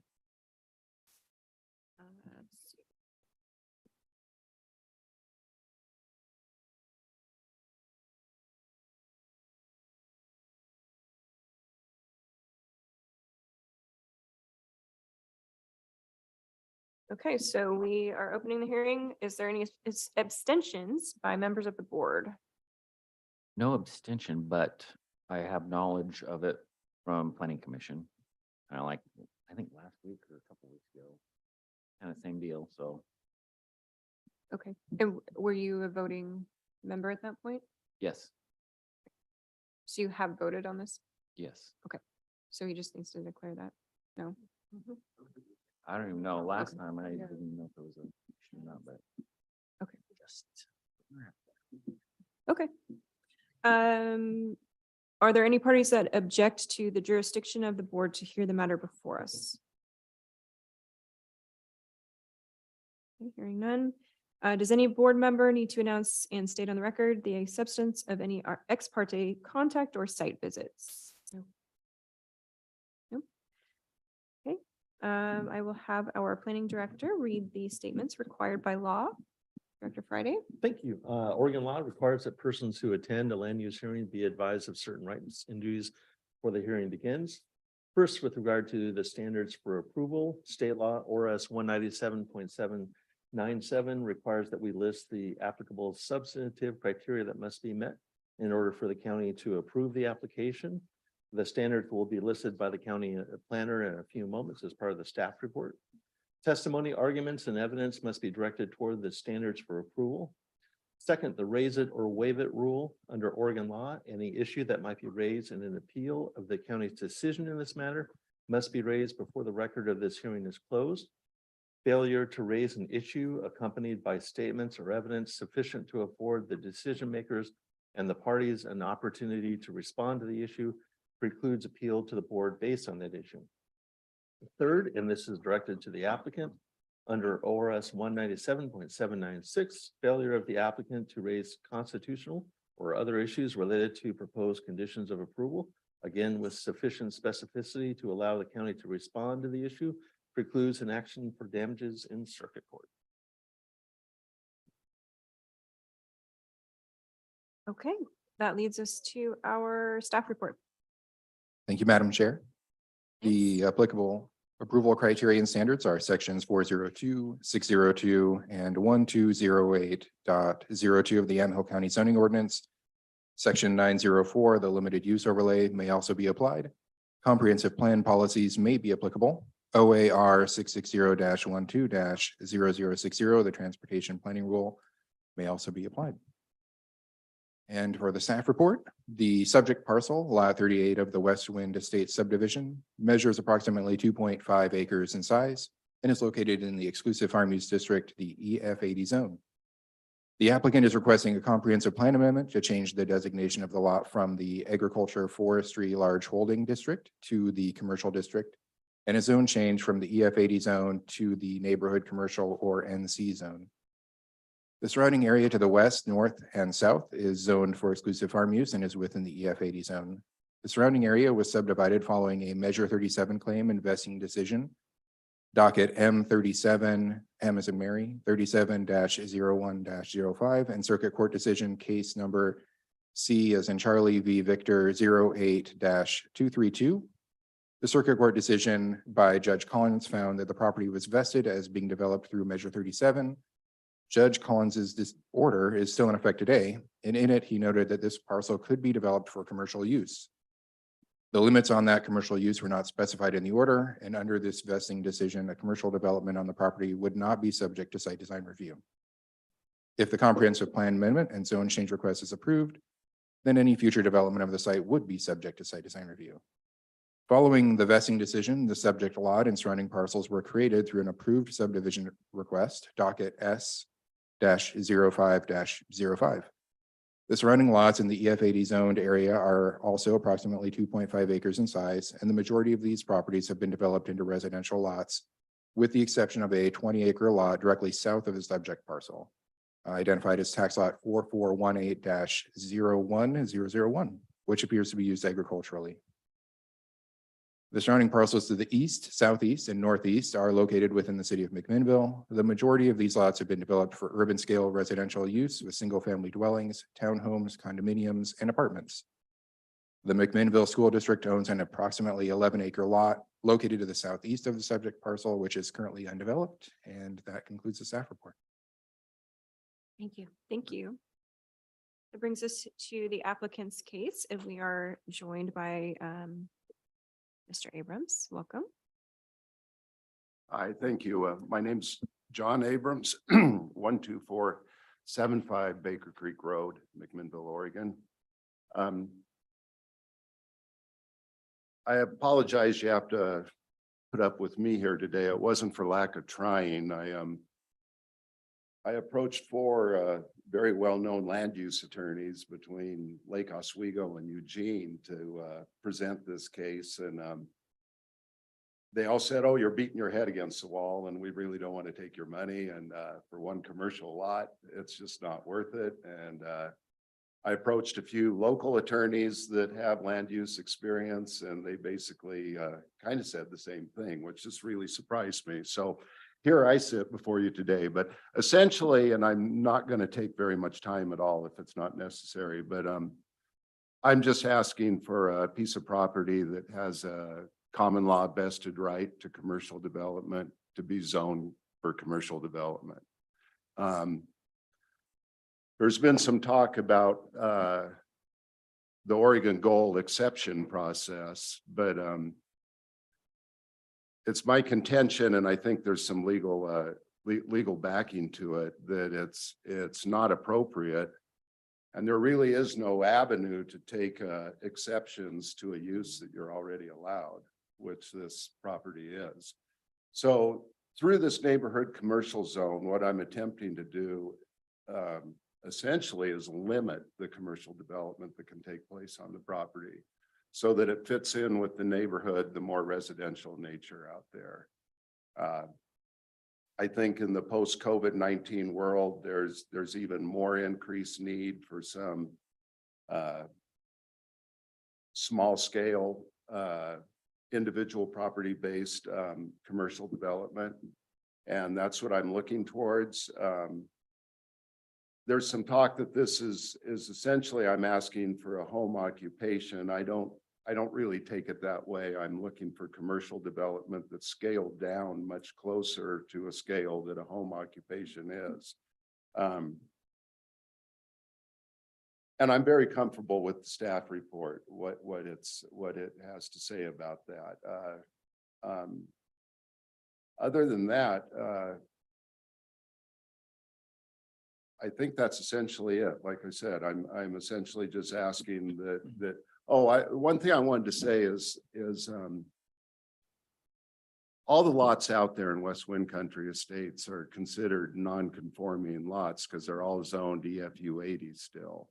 And I'm comfortable, and the homeowners out there, there's 42 finished homes out there now. Everybody's kind of comfortable with the residential use on non-conforming lots, and Yamhill County is full of non-conforming residential lots.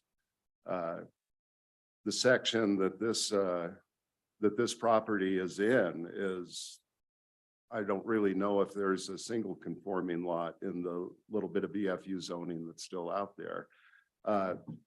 But it's a different matter with commercial development as far as putting title on the property and getting financing for what you want to do.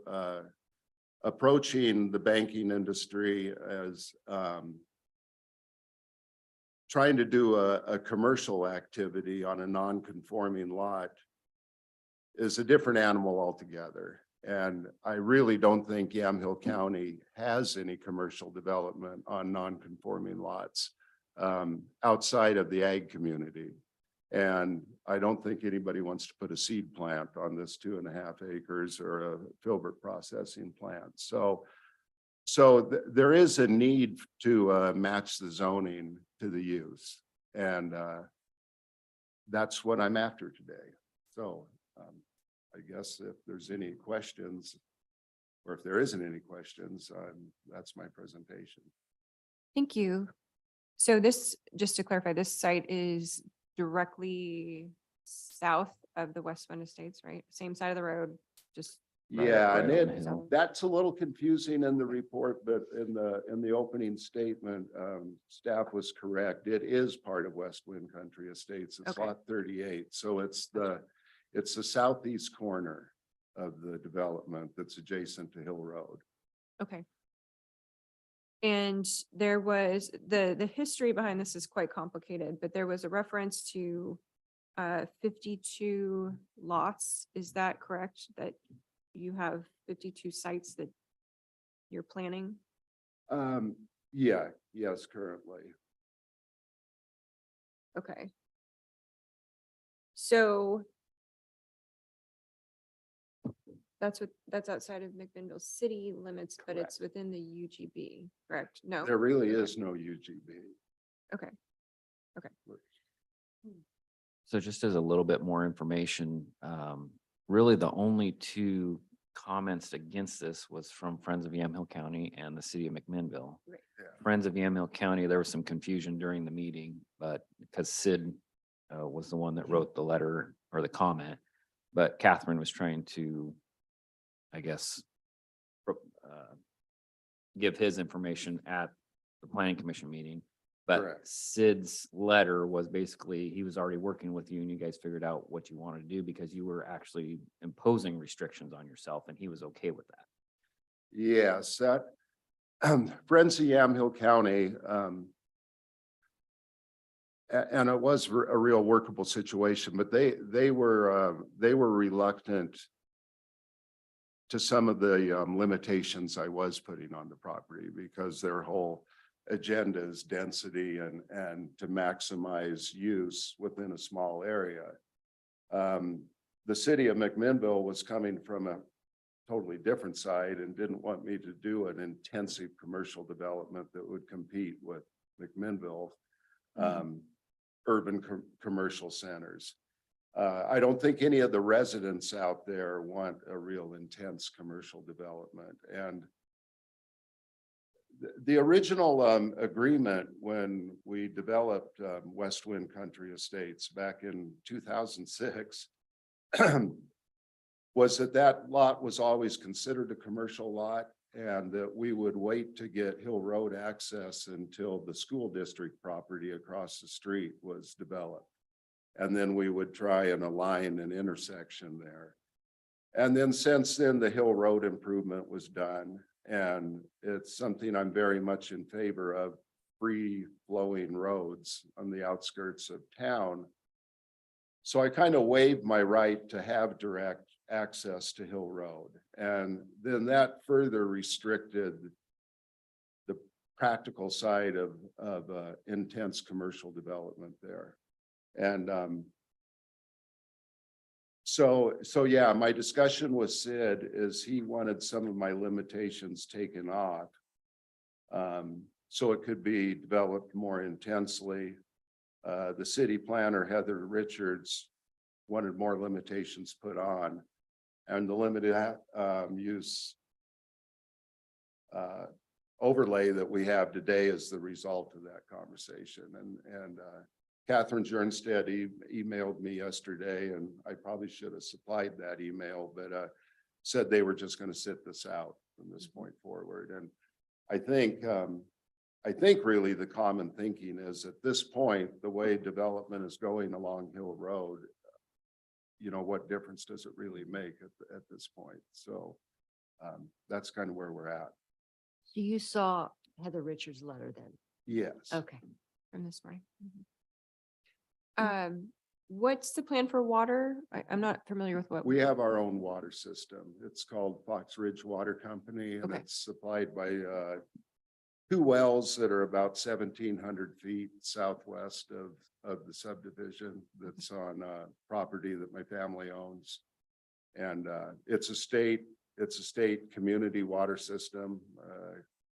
It's subject to all the tests that any water system with under, I think, 300 hookups, I think is the threshold, is subject to. And we have very adequate water, and we're lucky to have that. But yeah, we have our own water system that's solely devoted to that subdivision. Okay. I guess I'm having trouble understanding what these super small scale residential commercial neighborhood commercial what does that look like? What is that on an individual lot? Yeah, well, like currently on a lot on West Wind Drive, there's a gentleman out there that's a stone artistic stone carving.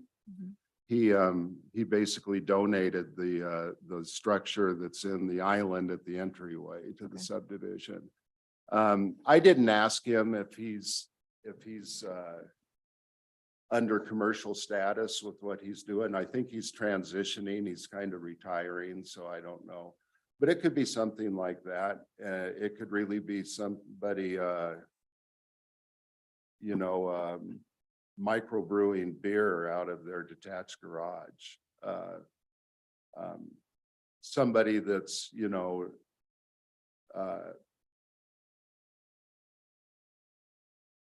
or another thing, like we already have out there on lot 2 of West Wind Country Estates as an adult foster care home. Right. Could be something like that. There's really, I kind of have trouble because the possibilities are really pretty endless of what somebody's idea, and some of it I see as maybe a transitional thing where somebody's got an idea, a dream they want to get going, and they have the means to have a lot and just get it going. I think of like the wolves and people thing on the other side of Newburgh, just any number of activities like that. Okay. I do hear quite a bit that with the taxing authorities without a commercial designation, to get a portion of your home approved for as a business use for tax purposes is a pretty high bar to satisfy. And it kind of limits some people from doing a small, like artisan type commercial thing out of their home and getting the tax advantages that are there. Okay. Okay. Any further questions for Mr. Abrams? No. Okay. Thank you. So we are moving on to testimony in support of the application. If there's anyone further that would like to testify.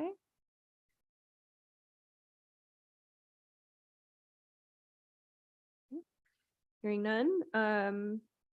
The appellant's case is next, and it sounds like they've really kind of waived their opposition. So If anyone here is wanting to testify in opposition to the application, if you're on virtually, please raise your hand.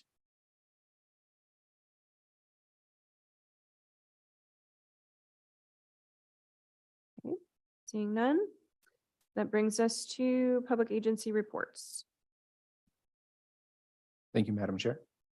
The planning department received a comment from the McMinnville Fire Department stating that, quote, "The fire department has no issues with this request," end quote, and that any future developments on the property will need to meet all Oregon Fire Code requirements at the time of development. And that would be something we work through during the site design review process in the future, if this request is approved. The county sanitarian also submitted a comment noting that the subject lot has an existing septic site evaluation approval for a maximum peak flow of 450 gallons per day. The Department of Land Conservation and Development commented that their office does not believe the waivers, vested rights, determinations, and home site authorizations granted under Measure 37 and 49 can be used as justification for any goal exception. DLCD also believes that Oregon Administrative Rule, Chapter 660, Division 4 must be satisfied. And that concludes public agency reports. Great, thank you, Lance. Rebuttal by the applicant. Sounds like there's nothing to rebut. And then we come to staff recommendation. Thank you again, Madam Chair. Based on the testimony and evidence in the record, the applicant has successfully demonstrated that the proposed comprehensive plan amendment and zone change is consistent with the county's comprehensive plan goals and policies. The request also seems appropriate considering the land use is evident in the surrounding area. The future use of the property appears to be sufficiently supported by the existing utility and service infrastructure in the area. Staff believes that the applicant has satisfied the requirements of the relevant comprehensive planning goals, administrative rules, and sections of the Yamhill County zoning ordinance. Staff recommends approval of the applicant's proposed zone change and comprehensive plan amendment, and also recommends placing a limited use overlay on the tract as recommended by the Planning Commission. And I'm happy to read that if you'd like. I think that would be helpful. Okay. Yeah, thank you. All right, so this is the limited use overlay unanimously recommended by the Planning Commission following deliberation at the January 5th, 2023 hearing. The limited use overlay was proposed by the applicant following discussions with interested parties, including representatives from the city of McMinnville and Friends of Yamhill County. And number one is the commercial business shall be operated by a resident of the property on which the business is located. Number two, the commercial business shall employ no more than 4 full or part-time employees on site. Number three, the commercial business shall be operated substantially in buildings normally associated with uses permitted in the West Wind Country Estates subdivision in which the parcel is located and a part of. Number four, the commercial business shall not unreasonably interfere with existing uses, including residences on adjacent and nearby land by causing either traffic, noise, air quality, or odor issues. Number five, no more than one commercial business shall be permitted in conjunction with any dwelling or parcel. Activities which are substantially different in nature shall be considered separate businesses. Number six, the neighborhood commercial zone and any associated commercial business shall not be used to permit construction of any structure that would not otherwise be allowed in the zone. Number seven, the total area used for outdoor storage shall not exceed the allowable parcel coverage in the neighborhood commercial zone. Number eight, there shall be minimal visible evidence of the conduct of the commercial business from any road or adjacent property other than the permitted buildings and sign. See item number 12. All commercial production and associated storage shall be within a building or be effectively screened by vegetation, fence, or other permitted structures. Number 9. A commercial business shall not generate noise, vibration, glare, fumes, odor, electrical interference, or other disturbances beyond what normally occurs in rural residential districts. Number 10, a commercial business shall not generate traffic or on-street parking significantly beyond what normally occurs within the surrounding residential area. Number 11, off-street parking spaces shall be provided to clients and patrons and shall not be located in any required yard. Number 12, one on-premise sign shall be permitted in conjunction with the commercial business and shall be located along the subject business's access driveway. The on-premise sign shall not exceed 2 square feet in size. Number 13, activity involving employees, shipping and or deliveries shall take place between the hours of 7 a.m. and 6 p.m. on Monday through Saturday, excluding Sunday to the greatest extent possible. Number 14, no dwelling, use, or parcel shall be allowed direct access from Northwest Hill Road. And number 15, the following uses shall be prohibited: lumber sales, furniture sales of items built, manufactured, and or assembled off-site, and automotive service center, specifically drive-up type maintenance centers or fuel sales. And that is the final portion of a limited use overlay. Great, thank you. Okay, I will close the hearing. However, John, if you could stay up just in case there's questions, I appreciate it. Sure. I will open it up for deliberation. So I think I had most of my questions answered with that, but essentially the limited use overlay restricts each lot to one business. So it won't be a scenario where business A comes in and buys 10 lots and then sets up shop, right, on a larger. Correct. Yeah. Yes, Okay. Is there an HOA in that? there is. Okay. So these would be subject to the same HOA requirements? Yes, and talking to staff, they said that the county planning department doesn't get involved in that. That's a civil matter that's outside of the county's purview. So I didn't include any language about that, but there is something in there, I think, if I recall, that the structures have to comply with the standards in the subdivision, which there are some building standards. So whatever's built out there will architecturally blend with the residents that it's there. Okay. And So you now- know, Commissioner Burchard, I really stumbled on my answer of when you asked, like, what type of business. I wanted to include, I talked to in conversation with a local surveyor. He said, you know, I'd really consider maybe moving my business out there where he could combine his home site with his surveying business and just have a much more enjoyable way to conduct his business that way. But I think there is a lot of opportunity for that type of commercial development. It's just that the opportunities to do it and maintain the commercial legal designation, there just isn't very much. As like staff said, the neighborhood commercial zones in the county are very few. And the ones that are out there are substantially filled up already. So Okay. anyway, not to get off track. Okay. But they're not very large in terms of the lot size. It's not a very large lot. The lot that I'm asking for the zone change on is 2.58 acres. Okay. So But it's the biggest lot in the subdivision, but it's yeah, that's all it is. No, it's not a large area that would accommodate something really extensive like a Lowe's or something like that. And there again, that's kind of my goal, because the subdivision needs to be finished. That 2.5 acres is sitting there now, has really no viable agricultural future. And there's a better use for it. And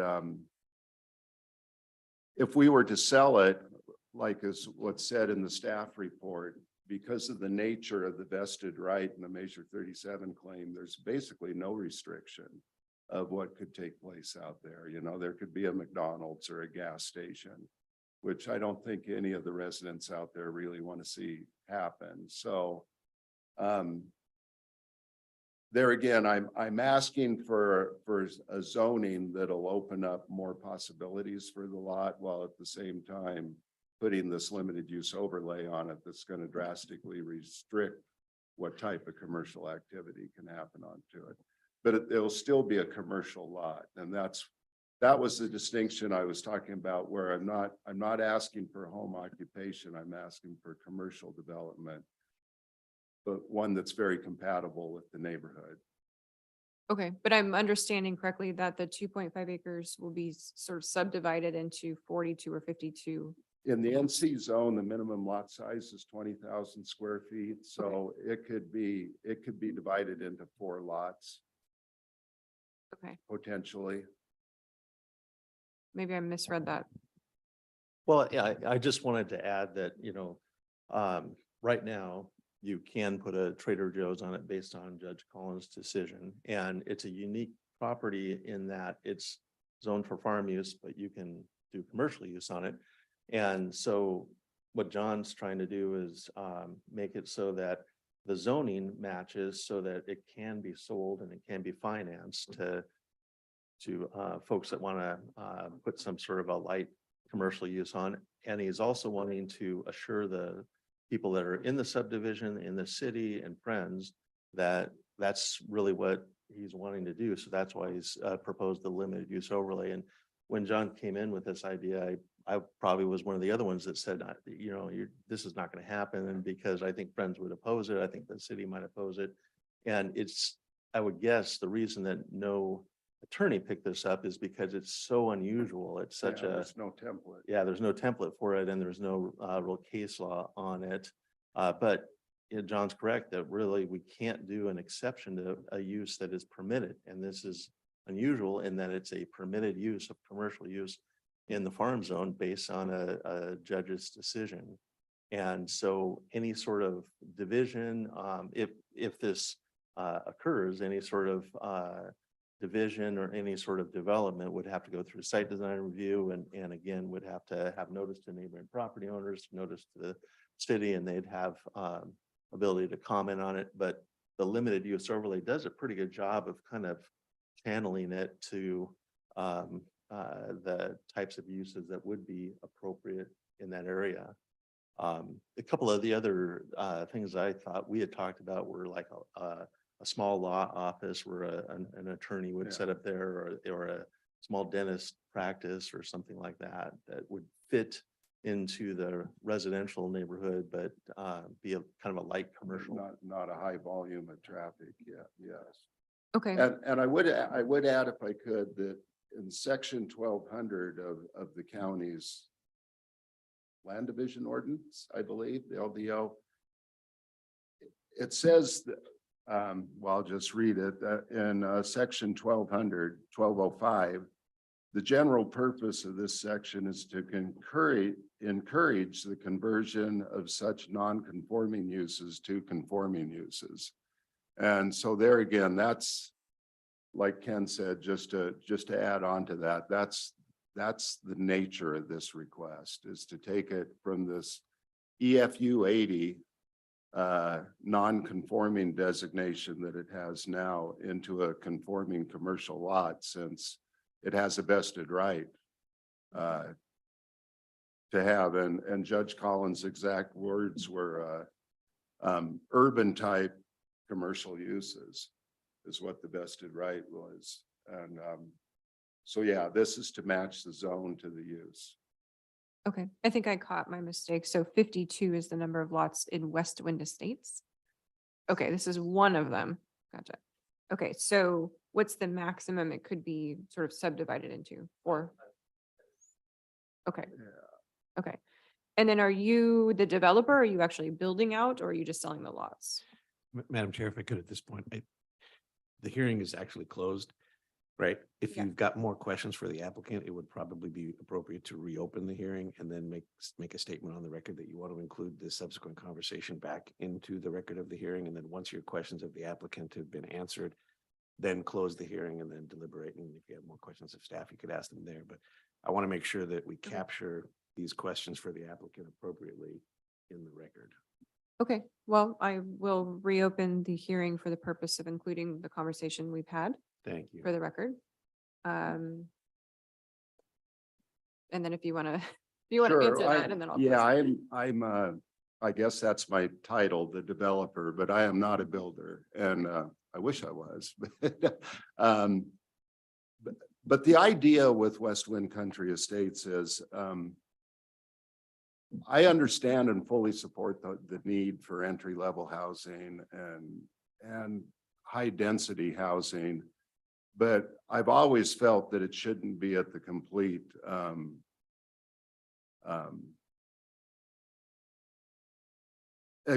absence of housing for other, other demographics, high-end housing. And that's what we tried to establish with developing West Wind Country Estates. They're half-acre and 1 acre lots, with the exception of lot 38, the lot we're talking about today. It's 2.5 acres. And going into that, it was very much by design that the lot owners could bring their own builder and, and see their own dream of what, because in large part, these are going to be, what's the term? Final house or whatever, these are in large part, most people that are out there are retired, and this is their, kind of their dream final home. So we let them build the home they want with the builder they want. And I don't know if you've all driven through that subdivision, but it's one of the things that makes it what it is, and it's an overused word anymore, but the diversity of the architecture out there is one of the things that really makes it nice. So I guess that's a long-winded answer to your question, that no, I really don't have any desire to develop those lots through the building process and the ultimate use. Okay. Good to know. Okay, any further questions for Mr. Abrams? Sorry about that. No. Okay, so now I will close the hearing and open up for deliberation between commissioners. Thank you for coming, and thank you for all the work and getting us prepared for this. A couple of things caught my eye on this, and that is just the whole basic premise about allowance under the measure 37 vesting that allows this outright. And then the other portion, as you cited, was in regards to syncing the existing approval to a non-conforming use. And then when we look at the neighborhood commercial district, there is no other neighborhood commercial district based on this information on the west side of McMinnville. Is that correct? And that. So I appreciate the fact that the city of McMinnville and friends have come to the table with an agreement that they would remove their concerns. And I think it's definitely worthy of approval. I would agree. And Commissioner Johnston, you are I agree. on record agreeing. Yep. So- Okay, so was that a formal motion? Sorry. Well, I would move approval of the docket PAZ -05-21 approval of a comprehensive plan amendment from agriculture forestry large holding to commercial C and zone change from EFA to exclusive farm use to neighborhood commercial district, tax lot 4418B-01600. Great, thank you. If there's no further discussion, all those in favor signify by saying aye. Aye. Aye. All opposed, same sign. Thank you. Thank you, Mr. Abrams. Thank you, Mr. Abrams. Thanks, John. Thank you. Best of luck. Thank you. Oh, I'm sorry. It's up to you. Oh, I guess there's a 2-week appeal period, correct, on this? There's 3 weeks once you do the findings, and the findings would be in 3 weeks. I'll probably just.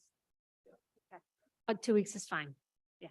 Okay, So what's the time? So, I don't have to call you later? Yeah, findings. Oh, okay, all right. so we will Okay, set thank we'll approve the findings on March 2nd. All right, great, thank you. Thank you. Thank Thanks, you. John.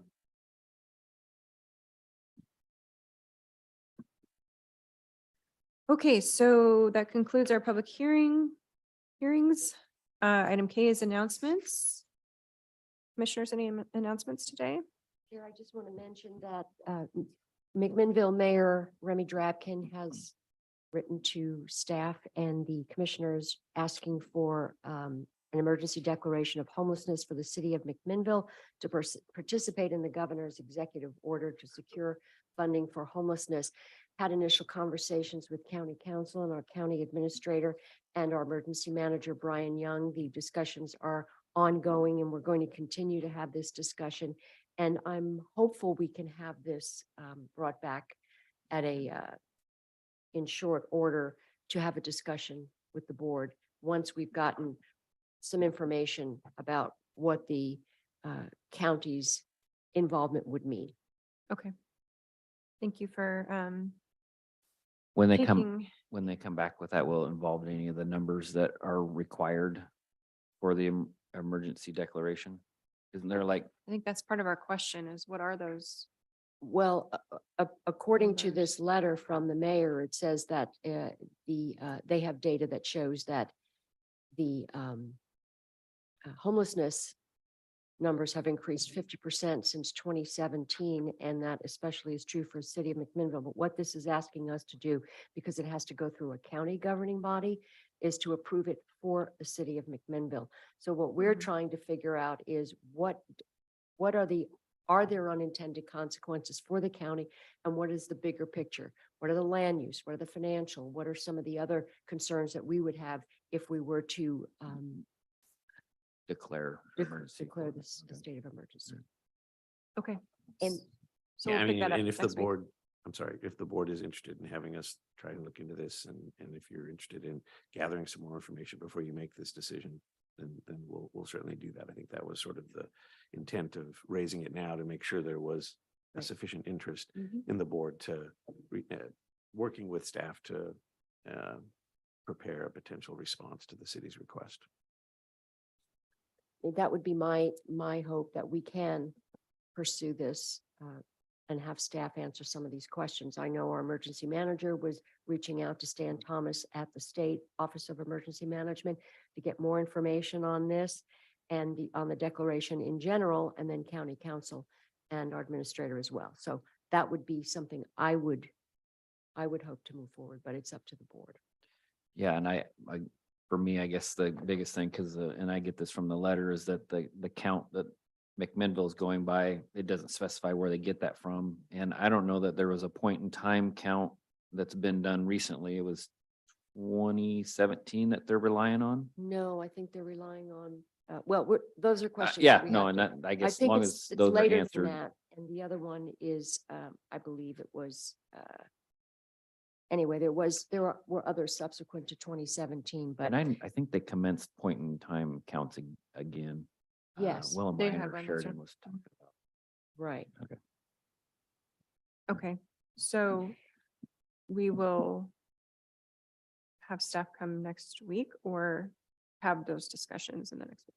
Would we be able to have enough information by next Yeah, week? that's the question. I think what we can certainly do is start to gather that information. And then when we feel like we've gathered enough that Okay. would be meaningful for the board to have another conversation, Ken and I will communicate that with the board. And it may be as soon as next week, given the holiday and a number of other things that we're working on. I think next week might be a little bit Okay, too soon, but hopefully in the next couple of weeks. Okay, I'm shaking my head because realistically, I've got. Yeah. And I know Christian does too. We're just saying it nicely, but we're dealing with some workload issues. So it depends on the number of questions or the type of information. You know, one option would be is if you did want to schedule something as early as next week, that could take more of the form of a work session to where we have Brian, we have, you know, Lindsay, we have staff attend. So that way you have some time to maybe raise those questions. And then out of that work session, we go our different ways to go and collect that data. It's another means to continue the discussion, get the questions out there and have a work session. And then we could always come back and follow up from there. And if we do that, should we include Mayor Drabkin and maybe Council President Garvin in that? Or no? If we have questions? I thought preliminary questions would involve the county's involvement and what are those concerns? And Okay. then bring in the next layer, which Got it. is, Okay. I just thought it might be more, I get best it. use of time. Yep. And then the other thing is there was a meeting of the ASA plan update with the consultant and the ASA committee. We talked about what will happen is basically there'll be the 4 providers will submit an application, and then the plan would be adopted by the board. And we still have another meeting, and that's going to include discussions on mutual aid and staff response times, things like that. The other thing is all 3 commissioners were at the Willamina Infrastructure Project update meeting, which was good to know. They've got some projects on the books and we've helped, but they need more help. But every small city's facing these They had a concerns. lot going on out They have a lot going on. Yeah. Do. So Commissioner Sterrett and I attended Provoking Hope annual dinner, and they had some specific asks for a detox center, as well as 2 houses in the county for men specifically who are recovering. So, we've started to have some conversations about that. So just to put that on your radar too, that those seem to be the needs that are rising to the top. I testified at the Board of Forestry yesterday. They had an emergency meeting regarding the HCP Habitat Conservation Plan. The plan that has come out of the ODF work is shocking and was a surprise to most counties and special districts in that it would reduce harvest levels by over 35%. And if you think about how counties rely on that money to function, frankly, and special districts as well, it's going to be a huge hit. We are not a member of the Forest Trust Land Counties. We're not part of that group of 15 counties, but as you know, the folks who work in our forests live in our county, and the folks who employ foresters and have natural resource-based companies are here as well, so they will feel the impact of this. So I did testify on that. Unfortunately, the board was rather split on it in terms of how to proceed. They voted 4-3 in favor of moving forward in the current process, but that doesn't mean that it's going to necessarily be a foregone conclusion. They just want to spend another 6 months looking at data. So hopefully they have a change of heart in the next 6 months.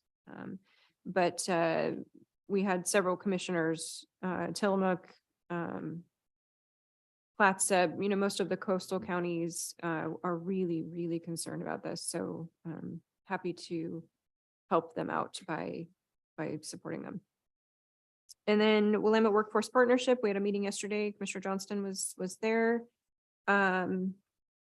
Nothing really significant to report other than we did talk about moving those the meetings that we attend for the Jobs Council to twice a year instead of 4, just because we're strictly budgetary in our purpose. And so there's really no point in meeting 4 times a year. However, the board meetings will continue quarterly, and we did sort of talk about how it would be important for a future economic development person to attend those meetings. They said that the traffic is sort of ticking up in their programs, now that we've kind of gone through COVID and all that. But still, they're anticipating quite a bit more usage of their programs with inflation and all of these pressures that we're feeling. People are going back to the workforce, and especially CDLs. They were commenting on how we have this huge group of people who are wanting CDLs now. So They went on the news. K2 Yeah. News hit it, and they had 160 some applications overnight. And so now they're backlogged for getting them placed at, I think, Shemeketa's Mhm. CDL driving class. So it's pretty cool. yeah, so good to hear Bad that. that there's backlog, but it was just a huge influx overnight because it was on the news and everybody's like, I'll do that. Okay, so that's it for my announcements. And Mary's backup if either one of us can't make it to the meeting, Oh, yeah, you're back up. just so you know. What we discussed, whether to have because there was concerns about having a quorum, Mhm. having enough people there. And so, I think Marion County floated the idea of having the treasurer as the backup to attend the meeting. And I think the general consensus was no, because in the bylaws, it's actually the third commissioner is the backup written. So just so you know. I thought you were talking about in terms of a CDL. I thought, now you got the wrong. Oh. You can figure it out. I got a truck, it's got an automatic. You just handle the steering wheel, push the gas. Oh, no. Yeah. Hook you up with a trailer and Okay, anything further? yes. Okay. Travis pretty much covered some park and rec stuff that we discussed during the Public Works meeting on Tuesday, so I'm not gonna go over that, and it basically had to do with the interviews. 6 of them coming up at the next meeting, and then 2 were getting pushed off because they're waiting to hear from them. Parkway Committee this morning, just kind of quick updates on Phase 2A, Winooski. You can see there's work going on. That's just utility. They're moving utilities, getting ready for construction. So they don't consider that construction phase because that's actually getting delayed because of the, yep. And they don't even know actually, yes. You won't see anything happen this year according to ODOT. Wow. So That's no news. construction. But they're moving utilities right now. That's why it seems like something's happening, but they are in that phase. Phase 2B is Rex Hill. Right now, they're just starting to focus on that to purchase right of ways for that. So it's still in the very beginning phases. 2C phase, they're doing public outreach because that phase is going to widen 99 at Rex Hill. So that's where 18 bypass is going to interconnect with 99. And just side note, A to Z Wineworks was on the Parkway Committee today, so they're aware of, because that's going to affect their driveway. And then McDougal interchange. So we're looking for anybody kind of in that McDougal corner area. I reached out to 3 people that I knew and they're all interested. Vanson's Dairy, C&D Landscaping. So I forwarded their contact on to Dave Hageberg. And if you guys know anybody, just send them to Dave and Dave will give them meeting updates for when they're going to start doing public outreach for they're going to redo McDougal interchange. Fair Board meetings tonight. It's been canceled. Not enough people. They're all scattered everywhere, not going to get back in time. Did you talk to Water Dog? No, Okay, so let's maybe see if I can get their I contact. did C&D. I mentioned Remy Wines, so mayor of McMinnville. Mhm. And then Vanson's Dairy, because they drive through there all the time because their dairy's right at both sides of Lafayette Highway side and Highway 99 side. So I contacted him and he was very interested on input for how they're going to redo that.